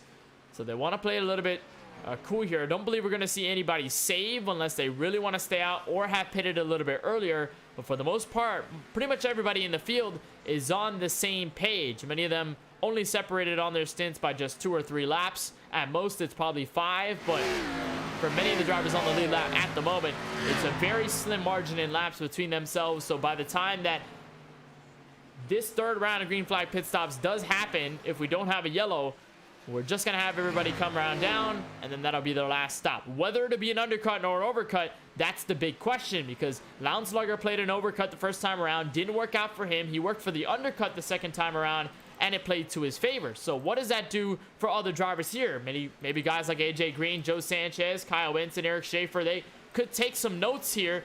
Maybe look for a potential undercut. Maybe look for the overcut, depending on where they sit on the racetrack right now. And so if they can learn from Lounslugger's sort of experimentation, I think they'll probably end up in a good spot for the end of this race, as Brandon Banks is completely packed into the outside wall. He pancakes the right side of his Geico Chevrolet Camaro. One of the first major mistakes we see out of him. There you can see the damage, similar to Colin Forster's bit of damage and that he accrued earlier on in tonight's race. Lawson Peel, fortunately for the 88, is a bit of ways away, so the gap is going to close, just not by that much. But the 88 does not want to make that mistake again, and we talked about the weather tonight in this race. It's a beautiful day in sim as the sun hangs over the Nashville Superspeedway. Did not have triple-digit track temperature, and we still don't have triple-digit track temperature. It's actually cooled down by about 4 degrees, but the northeast winds have still continued to blow around 8 miles per hour, and there could be a potential reason why you see drivers striking that outside wall, coupled with the fact that the tire wear has just pushed those cars into complete understeer. So the wind could affect some of the turbulent air that these cars have to deal with, and with the 88 of Banks, he's going to lose a little bit of time, but right now, for the moment, he continues to remain in 8th place behind the driver of the 99 in Colin Forster. So Bacchiao continues to lead, and I remember talking with him before this race, sort of debated whether he wanted to run the Nashville Superspeedway tonight. He was sort of inching between that and, of course, covering with us here at the broadcast booth on MaxSpeedTV, but decided to take the steering wheel here tonight and, of course, make another start in the 4 Wide Racing Cup Series. Has made another one earlier this season. Made his first one at Homestead of Miami Speedway, where he took a very convincing victory, led the most laps out of anybody in that entire race. And tonight, it has been no different. He's led 134 to 146, so if that tells you something, just tells you that this 30 is definitely quick at this track and definitely has that dominating sense when it comes down to racing against the 4 Wide Racing competition. And before this race, talked to me and said that he had raced against a couple of guys here at this track. Craig Lounslugger was one of them in another league that he runs, a league that he's taking part in. They went to this track. He raced this venue with those drivers, with these cars.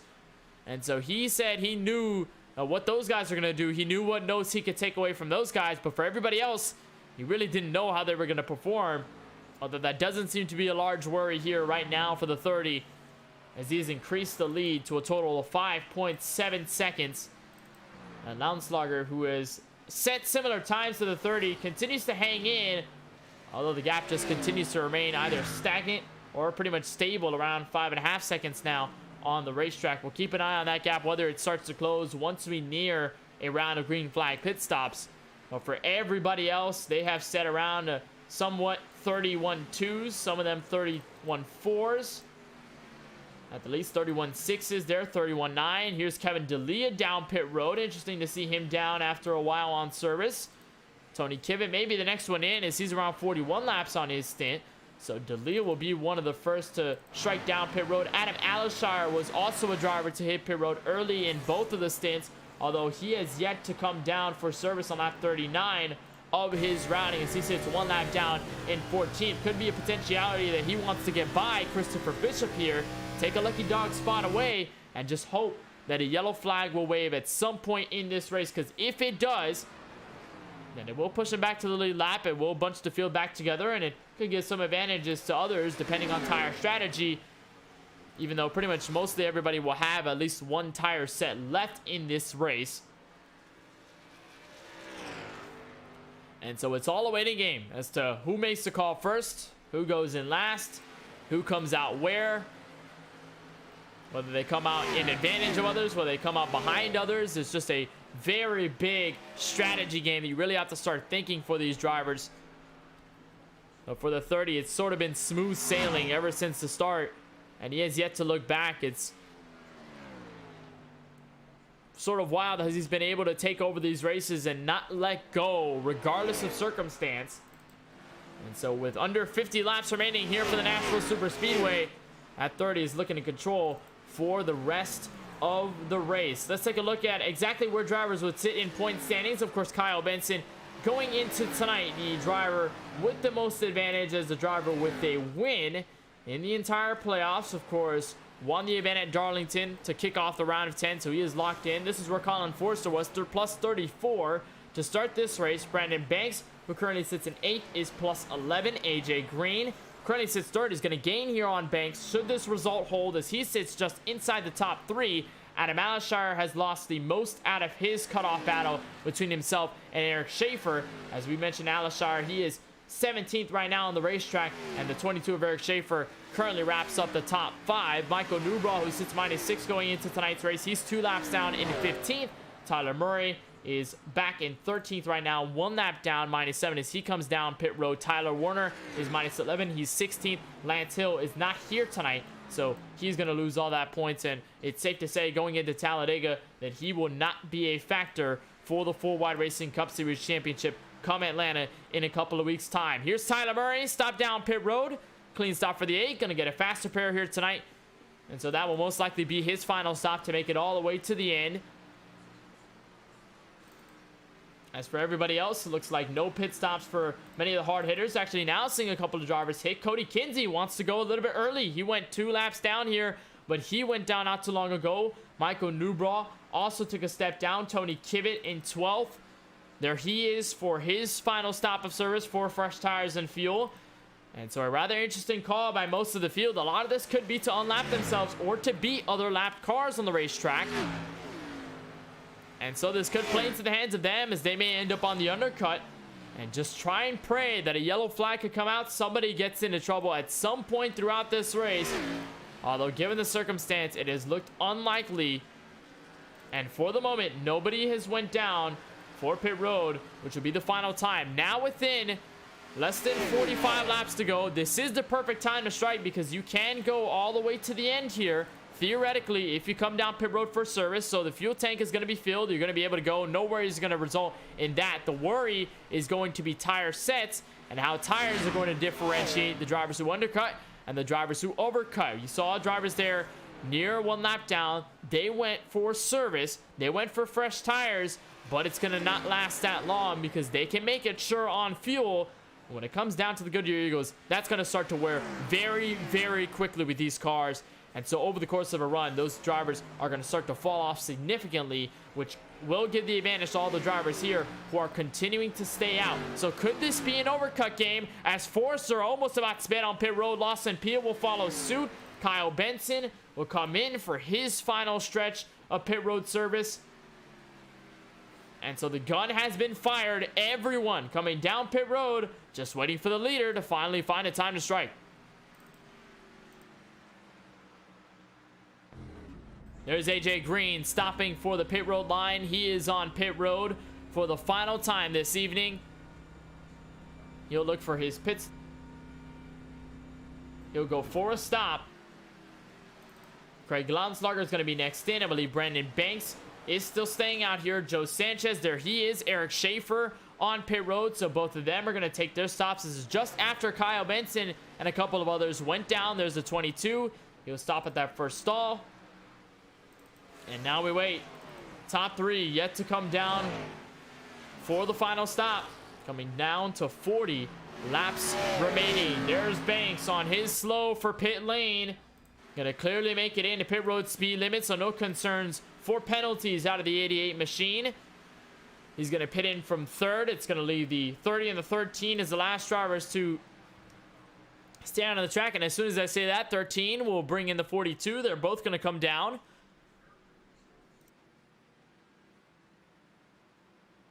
And so to this point, Francisco Bacchiao remains the only one here within the top 3 yet to come down. We should expect Curtis Kelly to stay out as far as possible. He's not going to be joined by Cody Kinsey.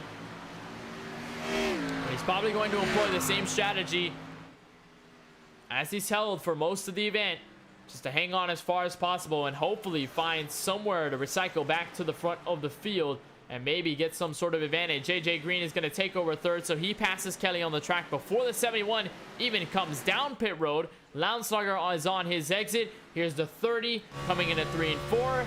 Now we'll look whether he comes down pit road for the final time tonight. He's well within the range. And here he comes. Stab of the brakes, stab of the throttle. Play with it just a little bit. Go down the gears and slide into pit road. Race leader Bacalhau is in for the final time. That brings AJ Green in potentiality to take the lead away for the first time tonight for him. But does this hurt them in the long run, as the 30 will have the freshest tires?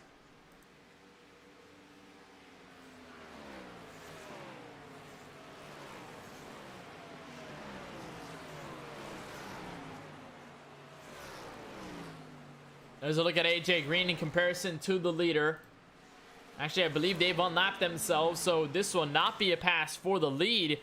So it should be comfortable here that the 30 comes out. There he is, back up to the gears, back up to speed as he comes through 1 and 2. These two right here in Green and Lounslugger come out of turn 4, coming to turn 1. So the gap will be at about 5 seconds in closing, but it'll most likely grow once again in the final 40, just because that 30 has the freshest tires of the field. He can pull away for a moment, and he can try and play the long game and just beat out everybody else. That's what he's been doing all night long. That's the strategy that he's been comfortable with. And so he continues to employ it here. A couple of positions, though, for position, or a couple of changes for position here. Through the top 5, Kyle Benson sits 4th. Joe Sanchez is falling back to 5th. Eric Schaefer is maintained with 6th as they're trying to get around the 42 Bishop lap car here. Curtis Kelly, who has yet to come down pit road in his Havoline number 71 Ford Mustang, he sits in 7th at the moment. And so we're waiting on him to come down for service. But for everybody else, this is complete. And the final 40 laps are a go. Coming across the line for 164 laps complete, 200 scheduled here tonight from the Nashville Super Speedway. And it's all about how the race leader can keep his lead stable, can keep his lead growing, and just to clean the walk to victory lane after what's been a full dominant stretch for him up until this point. And indeed, the shuffle out to the front has helped him dearly. It was 5 seconds by the time AJ Green tried to catch up to him when Bacalhau exited pit road. And now the 30 has stretched it back to 5 seconds. Has kept it stable between himself and the 48 on the fresher tires of the field.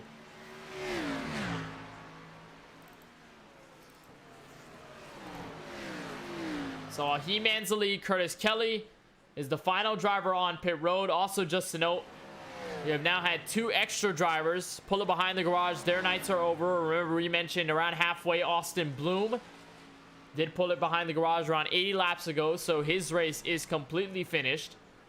In 19th, Kevin D'Elia has also pulled it behind pit road. He is 18 laps down. In 18th, Adam Alashire, who is fighting with Eric Schaefer for that cut line spot, is ultimately going to lose out. He's going to be 17th on the running order. He's not going to lose any more positions after, unless D'Elia comes back on the racing track.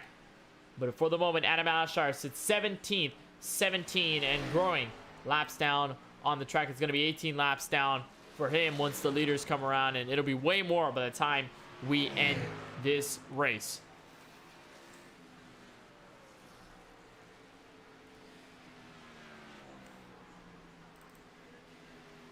So Lounslugger has taken control of second. There he is, getting by the 48 of AJ Green. So then again, another change in hands for position here. 48 tried to continue to hold second, but 13 definitely has fresher tires, and he's cut through the field better than anybody in this field, apart from Eric Schaefer. And so that 13 is going to hold second. We'll see if he can continue that round and hopefully catch up to the leader, although it has looked unlikely. That 13 has been sort of playing fiddle to the 30.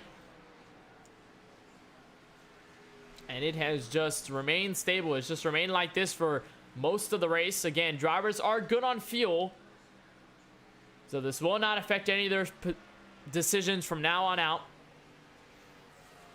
Only inputs that will affect the end of this race are, of course, the way the drivers act, whether there'll be any cautions, whether any tire differences are going to matter in the end of the equation.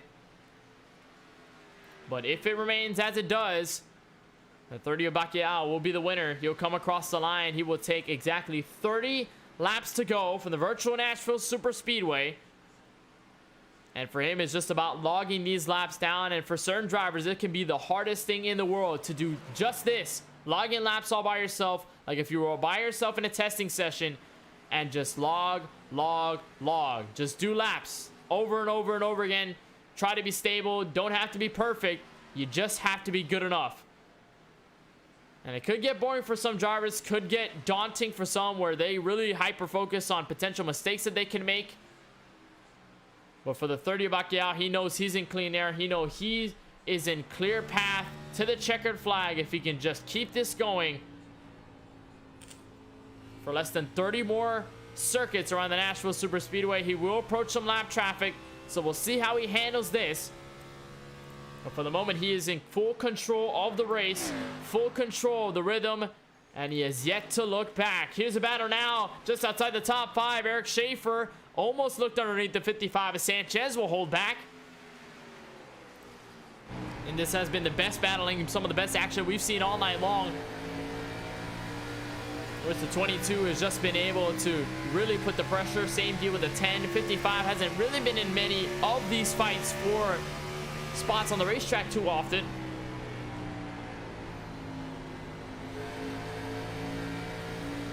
As he ride on board with Schaefer, he pushes out of turn 2, gets a little bit closer, and now here comes Sanchez underneath the 10 of Kyle Benson. This is 4th right now on the racetrack. Sanchez is going to easily clear here, and Sanchez has a 1 lap difference on tires.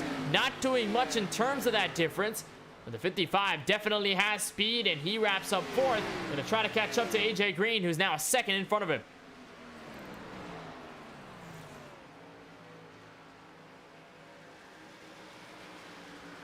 It looks like Kyle Benson has definitely fallen back over the course of this run. Maybe you could put the question in. He may have overburned his tires a little bit too much here in the opening route. Again, he has no worries here. He's in the championship 5. Although he just wants to clear this race. Good, and Schaefer tags the outside wall completely hard. He's going to lose here to the 42 Bishop. No worries for track position. That is a lapped car. But Schaefer absolutely packed out of the turn 4 safer barrier. Similar to what Brandon Banks did earlier tonight. Take a look at the replay. 22 trying to put in the throttle. Knew he was way too deep.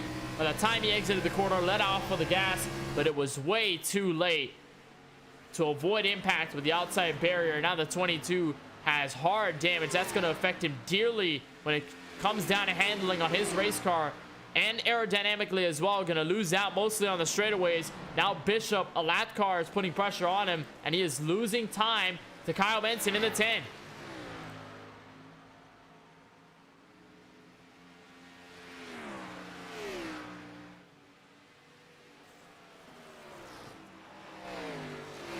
So as that shuffles, that has simmered out. Sanchez has pulled away from Benson. Benson has pulled away from Schaefer. Schaefer all out of shape here in the final laps. He just wants to coast to the finish. He knows he's going to win the battle against Alashire for that 5th spot. But he just needs to make sure that his race does not go in any sort of negative direction. Just needs to keep it calm. And again, we talk about logging laps. We talk about just trying to close out a race. That could be the hardest part for many competitors behind the wheel, where they just struggle. They struggle to log in these laps. They struggle to keep their composure. They get a little bit overzealous, get a little bit overeager. And either they lose time by contact with the wall, or they just make a simple mistake, and it could set their race in stone. Luckily for Schaefer, he's kept it complete. He's kept the car okay for the most part. He won't lose any sort of spots apart from the fight against Benson. But should this hold, he'll hold the top 6 position for the moment. And he will still be able to beat Colin Forrester, who's a total of 3.3 seconds behind the driver of the 22.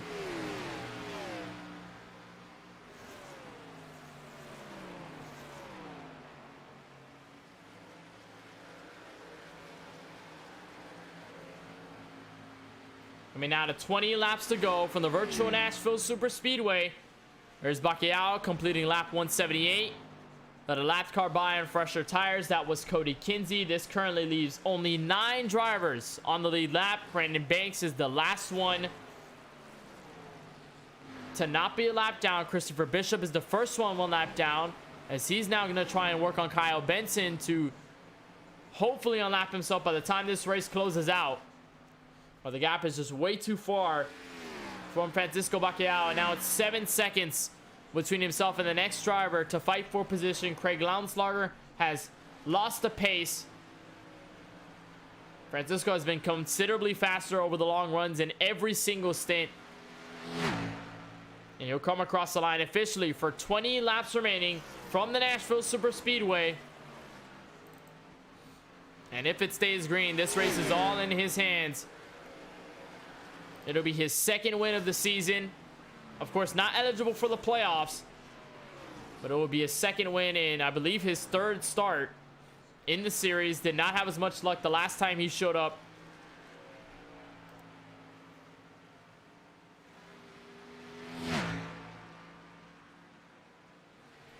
But he has definitely put his car in a great position.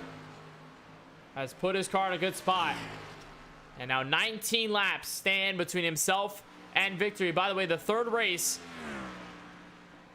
that did not go well for him out of the 3 that he's ran was the Charlotte Motor Speedway. Took pole in that event, but just could not get to victory lane whatsoever. I believe got taken out later in that race.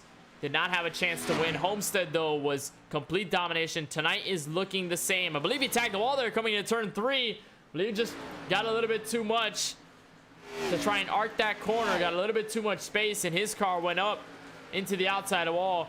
He'll be okay. His car's not going to have enough damage to warrant any sort of aerodynamic deficiencies.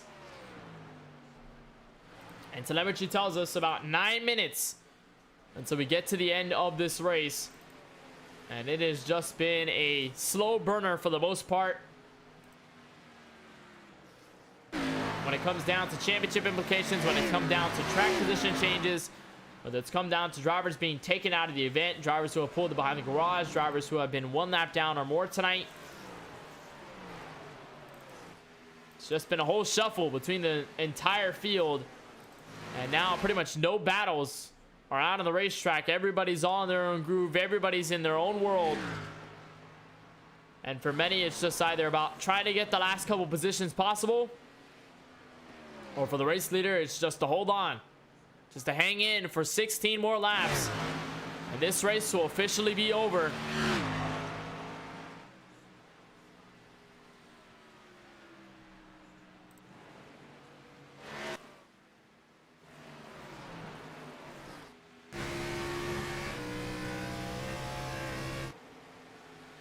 I believe Tyler Murray just lost a spot there to Cody Kinsey. That was a fight for 12, and Kinsey had been trying to unlap himself there. Both 1 lap down, trying to catch up to Christopher Bishop, who sits in turn 1.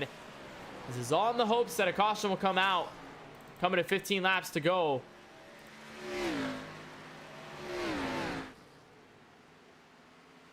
But should this hold, their race will stay 1 lap down. They'll stay where they're at. And that'll be the end of this race. Now here's a battle for what is P7 at the moment. Lawson Peel underneath Colin Forrester. Forrester's lost a little bit of space over this run. And now the 12, the rookie who won earlier in this season at the Richmond Raceway just before the playoffs began, is going to take this away. He'll hold for 7.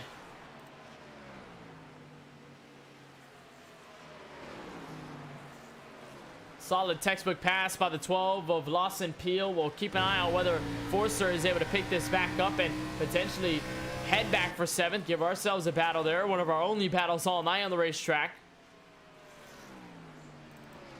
It does not affect playoffs. Forrester in his situation, he's good no matter what. His finish will keep him content at the top of the point standings, apart from Kyle Benson, who's locked himself in. And Lawson Peel looking for a win, just looking for a good finish now. Here's on board with Forrester.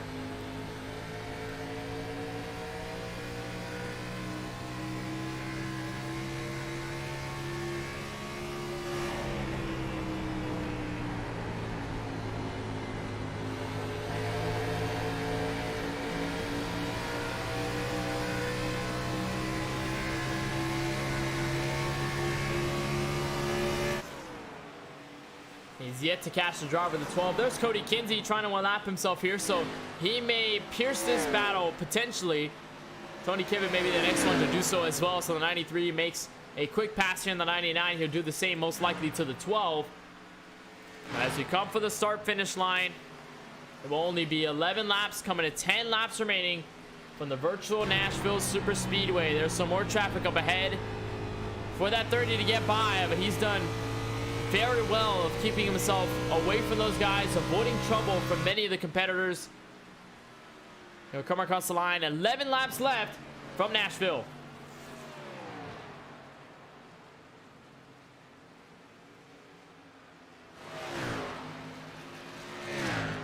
And it looks like the overlooking thought here for the whole field, playoffs or not, it's going to be Talladega next week. That'll be the final race of the round of 10. We talked about points heavily here tonight. Drivers who are going to lose big, some drivers who are going to gain a lot. And Talladega is going to be the day where it all gets decided. The Championship 5 will be concluded. We'll have ourselves a full championship grid for Atlanta on December 29th. You know, of course, watch the coverage for the Talladega race. That'll begin at 9:10 p.m. Eastern next Wednesday night, December 22nd. And you'll find the coverage right here on MaxSpeedTV. We should have Francisco Bacalhau back in the booth for this one.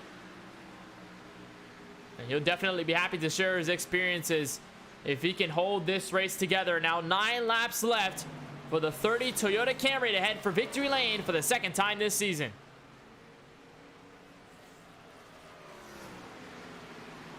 And you're looking at playoff drivers who may be in trouble, who may be in comfortability. Colin Forrester has a good amount of points to keep himself afloat. He currently sits 8th. Brandon Banks should be okay as he sits in 9th. Not as many points. He's not entirely safe. But if he gets a decent run in Talladega, that could be it to steal a Championship 5 spot. AJ Green plus 10. His night has definitely been better than others, sitting in 3rd. So this will give him some extra points. Adam Alshire is going to lose heavily in 17th tonight.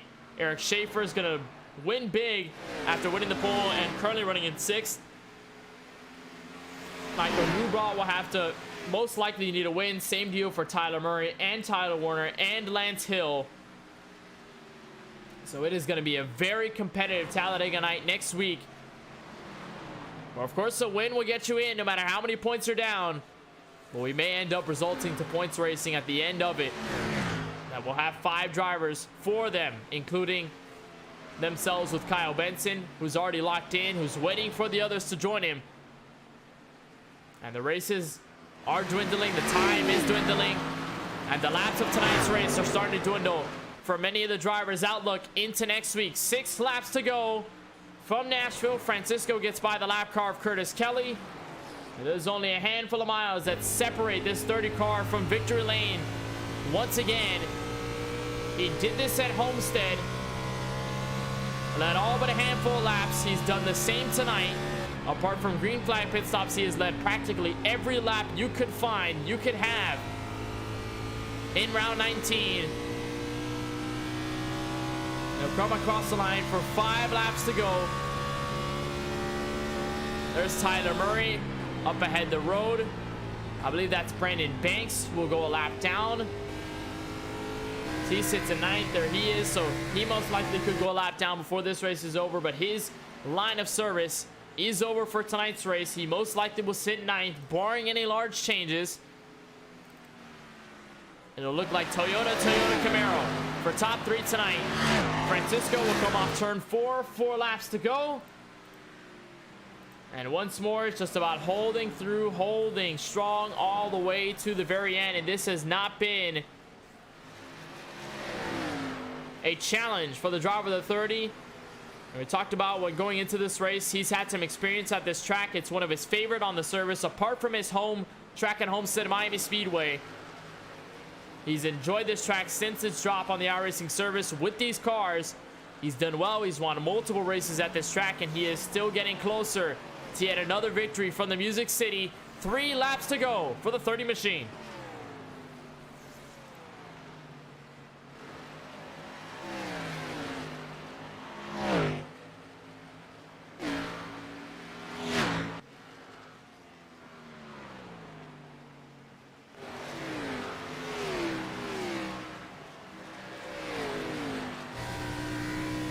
what a night it's been so far for many of the drivers. There goes Banks. He goes by Tyler Murray. I believe he will actually stay on the lead lap so he can fend against the race leader.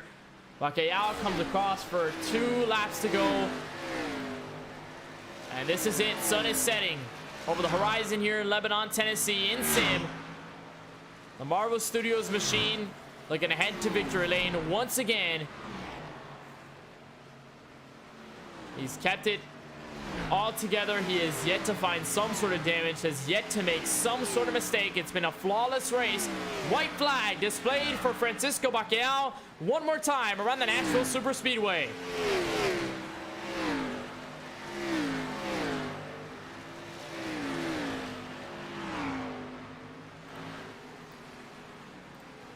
After a race that resulted in him taking the lead away on lap 1 from Eric Schaefer after leading the entire race in the Marvel Studios machine, Francisco Bacalhau takes the superhero powers to victory lane. 30 wins for the 2nd time this season in the Music City.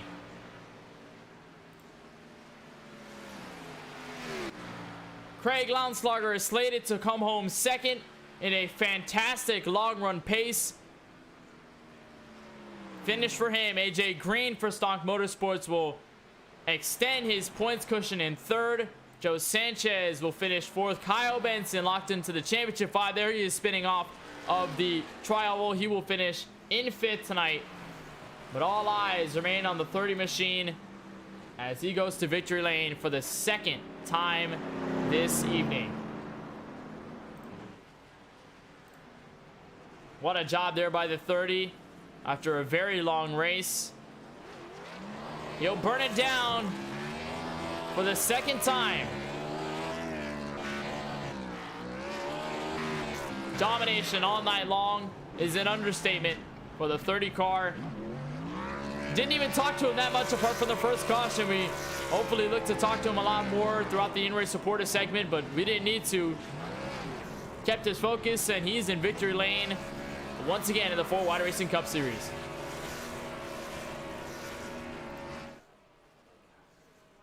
So as he burns it down, as he continues the celebration here tonight from Nashville, we'll take a look at your full field results.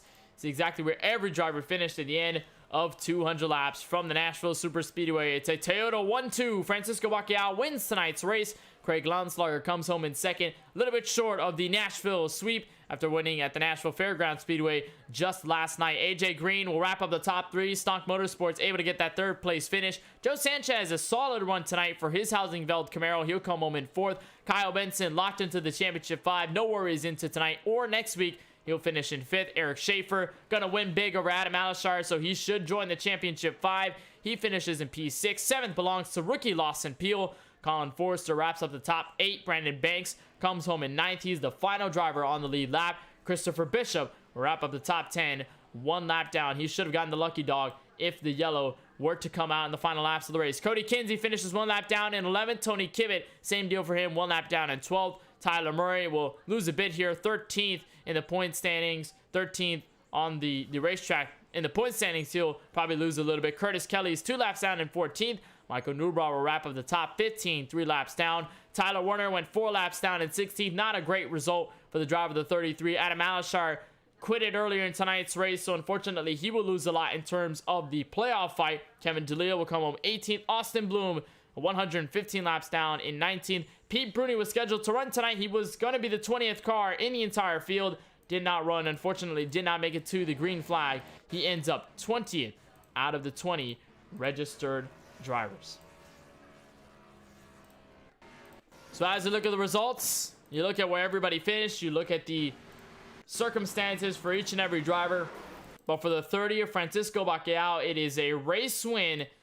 And we'll talk to him from victory lane after leading 189 of the 200 laps scheduled tonight at this very racetrack. Francisco, we know we talked to you at the first yellow. Look to talk to you for other cautions throughout the race, but that was the only yellow. From then, you led the race all the way from start to finish. Walk us through how this means to win your 2nd race in a total of 3 starts in this series.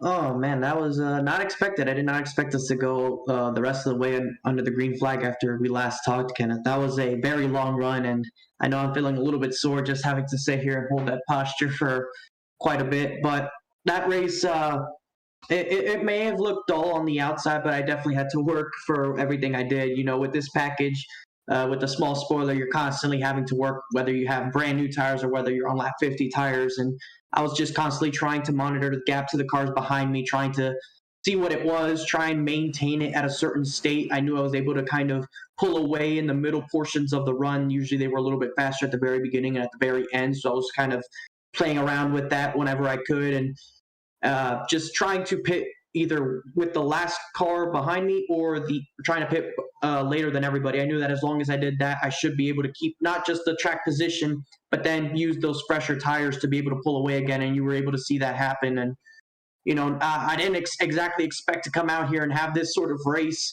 that I had. I did not expect this whatsoever. I think I had a career high in laps led in a single race. I led 189 of the 200 laps tonight. I did not expect that whatsoever going into this.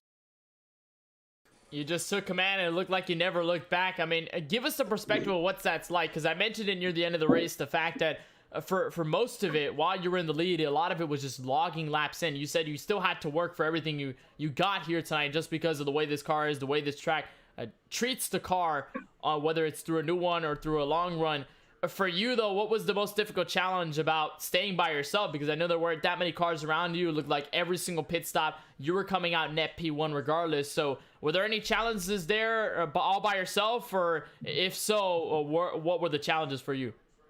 I think the challenge with when you're racing on your own like that, where it's just about times, is you have to kind of stay concentrated. It's very easy to start thinking about other stuff and lose concentration. And that's where you either lose time or you make a mistake and get some damage on your race car. That's definitely where I had to tell myself, okay, just keep focusing, try to find little things that I can pay attention to in order to keep myself driving at a constant pace, whether it was humming to myself or just looking at the gap and maybe try and get the gap to a certain size or maintain it a certain way, or just try to focus on a technique, seeing what I did the last lap, try something different the next one, anything of the sorts to keep me focused on what I am doing in the process. It's very easy to lose concentration, and if you were to do that, then those mistakes starts coming and you don't end up doing what we were able to do today. So you do it, you take control. This is your second win after dominating a Homestead race earlier this season. I think final question, I know this is probably going to be your last start for this entire season in 4-wide competition, and we'll be covering it in the booth all the way through Atlanta in the final two races of the entire campaign. But I mean, let's talk about Nashville Super Speedway. I mean, Homestead was your home track. What about Nashville Super Speedway plays into your favor? What's been your favorite part about this track overall, racing it?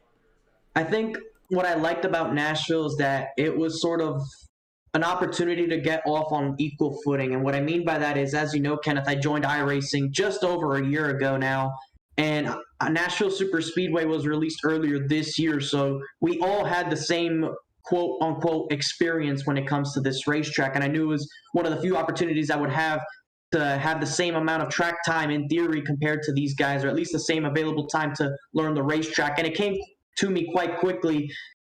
These concrete tracks, I've been able to get a knack for them, like Bristol and Dover, for example, and just learned it. I was able to do well in a couple official races I did, and a couple of league races. I won a league race here not too long ago. I finished, I think, third in another one a couple months back, and you know, it's just consistent runs here at Nashville, and it's a track that I just enjoy driving. It's an intermediate-esque track. It's not exactly a mile and a half. It's a mile and a third. But because it also has the low downforce package, it makes it just all the better to drive. And it kind of reminds me of what the package used to be like with the old Cup cars before they moved to the high downforce, low horsepower package. So it's kind of a little bit reminiscent of that sort of feeling, whilst having its own characteristic of the racetrack. And, you know, I might have a chance to pass by this racetrack in a couple of months. In February, I'm going out to Tennessee, and I'll be passing by Nashville for a day or two. And you never know, I might stay and get a picture of this racetrack or so, because it's fun to drive on, and definitely, you know, just very happy to be able to come out here and do what we're able to do. Came out with the superhero colors, the Marvel Studios car. I know you're excited for the new Spider-Man movie this weekend, and I guess you'll be slinging into the movie theaters on Friday, slinging into victory lane tonight here from the Nashville Super Speedway. Francisco, want to give you a big congratulations for this win here tonight in dominating fashion, and of course look forward to having you back in the booth tonight. It definitely is lonely up here when you're covering a 200 lap race from Nashville Super Speedway, but hope to see you in the booth for Talladega and Atlanta. But of course, we'll let you celebrate here tonight from the Music City. Yeah, and before you let me go, Kenneth, just quick shout out to, of course, the league owner Tyler Murray for allowing me to being able to run. I know I'm usually up here in the booth with you, so I can keep you company. But tonight, took the wheel out. We were able to do a good job. I'm really happy about this one because this win goes to Bacallao Bueno Racing, which is the team you and I started almost exactly 2 months ago. And we've been able to do some good stuff as an organization, as a owner driver myself, and being able to get this one, not just for me as an owner driver, but to you as well. Cape Bueno Racing Network, our primary sponsor. Marvel Studios on the car. You mentioned it, Spider-Man No Way Home. It's probably the movie I'm most anticipated in a long time. I had to put the title on the car. I hope you got a couple of good shots on it. Very excited for that movie. I'm very excited about the league in terms of the playoff situation, what everyone's going to be like going into Talladega as the cutoff race for the Championship 5. Atlanta is going to be very fun, covering the championship from the booth. And like I said, just very happy to be come out here, have this performance for the team, for the sponsor. And, just once again, just very happy to do this. And if I haven't said it already, everybody, if you have an opportunity to do so, if there's still tickets available, make sure you go check out Spider-Man No Way Home. It releases on Friday. I'll be going on Friday with my companion here that I'm usually with in the booth. We're going to be going and watching this movie together, and I know it's going to be a very good time, but I'll let you get to the rest of the interviews. Kenneth, it was very fun to come out here. Right here for the Music City. Thank you. So Francisco Bacallao ends up as your winner here tonight. Again, 189 laps led to victory. We'll kick it back to the driver who comes home in P2, and it will be the driver, the 13, the one who won last night. Tried to look for the Nashville sweep. Unfortunately, just one spot short here in the Cup Series side of things, but it's a great P2 effort for Craig Lautenschlager. And Craig, we talked to you last night. You were the winner outright, locked in the Championship 5. Different perspective here tonight. Not a playoff driver, but a lot of long run pace. I mean, what kept you in it throughout the very long runs in tonight's event, and what kept you so fast? I have a pretty good experience with that track. I ran it back when it was official. I ran it back in SRN. I ran it actually in Francisco's league, in fact. Yeah, I've had a really good grasp of the track. I knew how to save my tires, and yeah, I knew I was going to have a fast car going in. I just wasn't sure how I'd compare to Francisco, and unfortunately, he just had a little bit more speed than I did. Nonetheless, I mean, the second place finish should feel good after what was a couple of cuts through the field. And I noticed through the first round of green flag pit stops, you stayed out with the leaders. You went down pit road with the top 3 later than most of the field. But the second time around, you decided to undercut. Was that to sort of mitigate the kind of loss that you suffered through that first round of green flag pit stops, or was it just to try and shake the game up? I think on the second pit stop, I undercut a little bit to see if I could get closer to Francisco, but unfortunately, yeah, it didn't really work out. I think he even gained on me, but yeah, I don't know. I tried to shake up my strategy a little bit, see if I could learn something that he didn't know or whatnot, but unfortunately, just didn't quite have the speed. Well, now you get a second place finish here tonight from Nashville. I know Talladega and Atlanta is going to be wild, especially with the 550 horsepower package and super speedway and a 1.5 mile track. And it'll be very exciting to see you out on track for those races. But before we let you go, here tonight from the Music City, Craig, is there anybody you just want to thank for making this all possible? Any teams, sponsors, or just anybody else you just want to give the love to? Just can't thank Tyler Murray enough for putting on the league, and everyone that came out tonight and stayed in it for all those laps under green. And thanks for Francisco coming out and giving us a good run for our money. So yeah, just everybody makes the league happen. So I want to thank.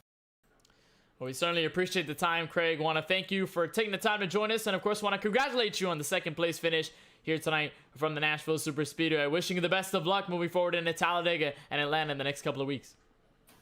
Thanks.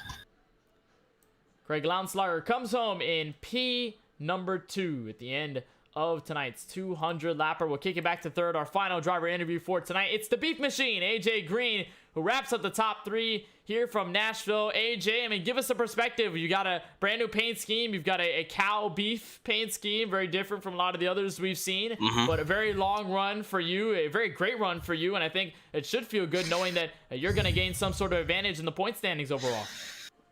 Yeah, it definitely feels good. I'm 23. I'm plus 23 to the cut line, so if I just get a top 10 next week, I should be good to go, no matter where other people finish, I think. So that feels good. But the long run, I definitely was thinking before the race I wasn't going to be good on the long run. I normally ain't. But the first run, I think my tires went down to like 40-30%, which was not good. And so I backed up the corners, let off the gas more, and we were running consistent like 54% on the right front, which was good for me, and ultimately I think helped me keep third. You held through it, of course, through the long runs that pretty much were the theme of this Nashville Super Speedway race, but you said it now, more than 20 points now over that cut line for 5th. You came into this race plus 10, just behind Brandon T. Banks, and not too far away from that cut line where Adam Adashire and Eric Schaefer were battling. Did you feel any sort of that points pressure going into tonight's race? Did you have any thoughts about it, or did you know well enough that you were confident in your skills to run as well as you did tonight? I definitely thought about it, knowing that I at least have to finish in front of Banks by more than 2 spots to pass him. And then as the race slowly went on and on and on, I gained more confidence knowing that I could definitely be good in the points and have a good points day. So my confidence grew as the race went on. Confidence brings you to the top 3 with the Moo Beef Machine here tonight from the Nashville Super Speedway. I think final question before we let you give a thanks to your teams and sponsors. Are we expecting any brand new beef schemes for Talladega and Atlanta? We've seen a couple for the past couple of weeks. Are we expecting brand new ones? Can we get a hint?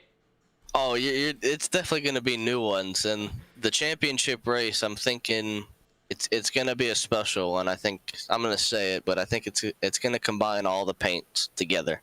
It's going to have a little bit from each week that I've ran, and it's going to just be a combination of every beef paint I've made. So I like the idea. I think that's going to be fun. We're going to talk about that definitely by the time Atlanta comes around. But AJ, before we let you go on this great finish here tonight from the Nashville Super Speedway, anybody you want to thank for making it all possible? Any teams, sponsors, or just anybody else you'd just like to mention? Yeah, shout out to you guys for broadcasting. Shout out to Tyler and all the league. We only had 1 caution tonight, which was really fun for the long run. And shout out to my team. We did okay. And yeah, shout out to my parents for watching. Well, we certainly appreciate the time, AJ. I want to congratulate you on the 3rd place finish and the podium run here from Nashville. And, of course, wishing you the best of luck in the beef scheme for Talladega and Atlanta. Giving you the best of luck to make it into the Championship 5. Thank you. That's AJ Green, 3rd place finishing driver and the final driver out of our interviews here tonight from Nashville. So, overall, thoughts on the race. This was a very long one, very dominating effort for Francisco Bacalhau. He ends up getting his 2nd win out of 3 attempts to race in this 4 Wide Racing Cup Series. Of course, Homestead was his first. This will be his 2nd, and he'll be in the booth for the next 2 races. But we know that the tensions are still going to be very high between the field, everybody else in it, especially when it comes down to the playoffs. Kyle Benson still locked in. He is already in the Championship 5, but waiting on the rest to join him. Colin Forster with a decent night should keep himself above that cut line. AJ Green doing the same. That cut line, though, will get rather stiff between Eric Schaefer and Brandon Banks based on their finishes. And the drivers underneath the cut line are going to have to look to most likely either get a miracle on points or get a win at the Talladega Super Speedway. That's going to be an exciting one. Of course, next week we'll have coverage from Alabama and the virtual Talladega Super Speedway. It'll begin at 9:10 p.m. Eastern, December 22nd. Just before Christmas time, we'll have a bit of tension. We'll have a bit of brawls there at the Super Speedway. See exactly which drivers join Kyle Benson on his route to a championship at Atlanta in 2 weeks' time. But before we get to Cup Series action next week, got ARCA Series action next week from Talladega at the same time, 9:10 p.m. Eastern. But on the 21st of December, we'll have coverage of that on the K1 Racing Network. So go over to their YouTube channel, give them a subscribe, give them a watch, and of course, keep an eye on that championship on that side in terms of 4 Wide Racing competition. But for now, that wraps up round 19 of the 4 Wide Racing Cup Series from the first time Nashville Super Speedway. So for Tyler Murray and the rest of the race council at 4 Wide Racing for making all of these races happen, and for all of us here at MaxSpeedTV, and for the winner tonight, Francisco Bacalhau, my name is Kenneth Bueno. Saying so long, good night from Tennessee. We'll see you next week. Down south, we'll head to Alabama to decide the Championship 5.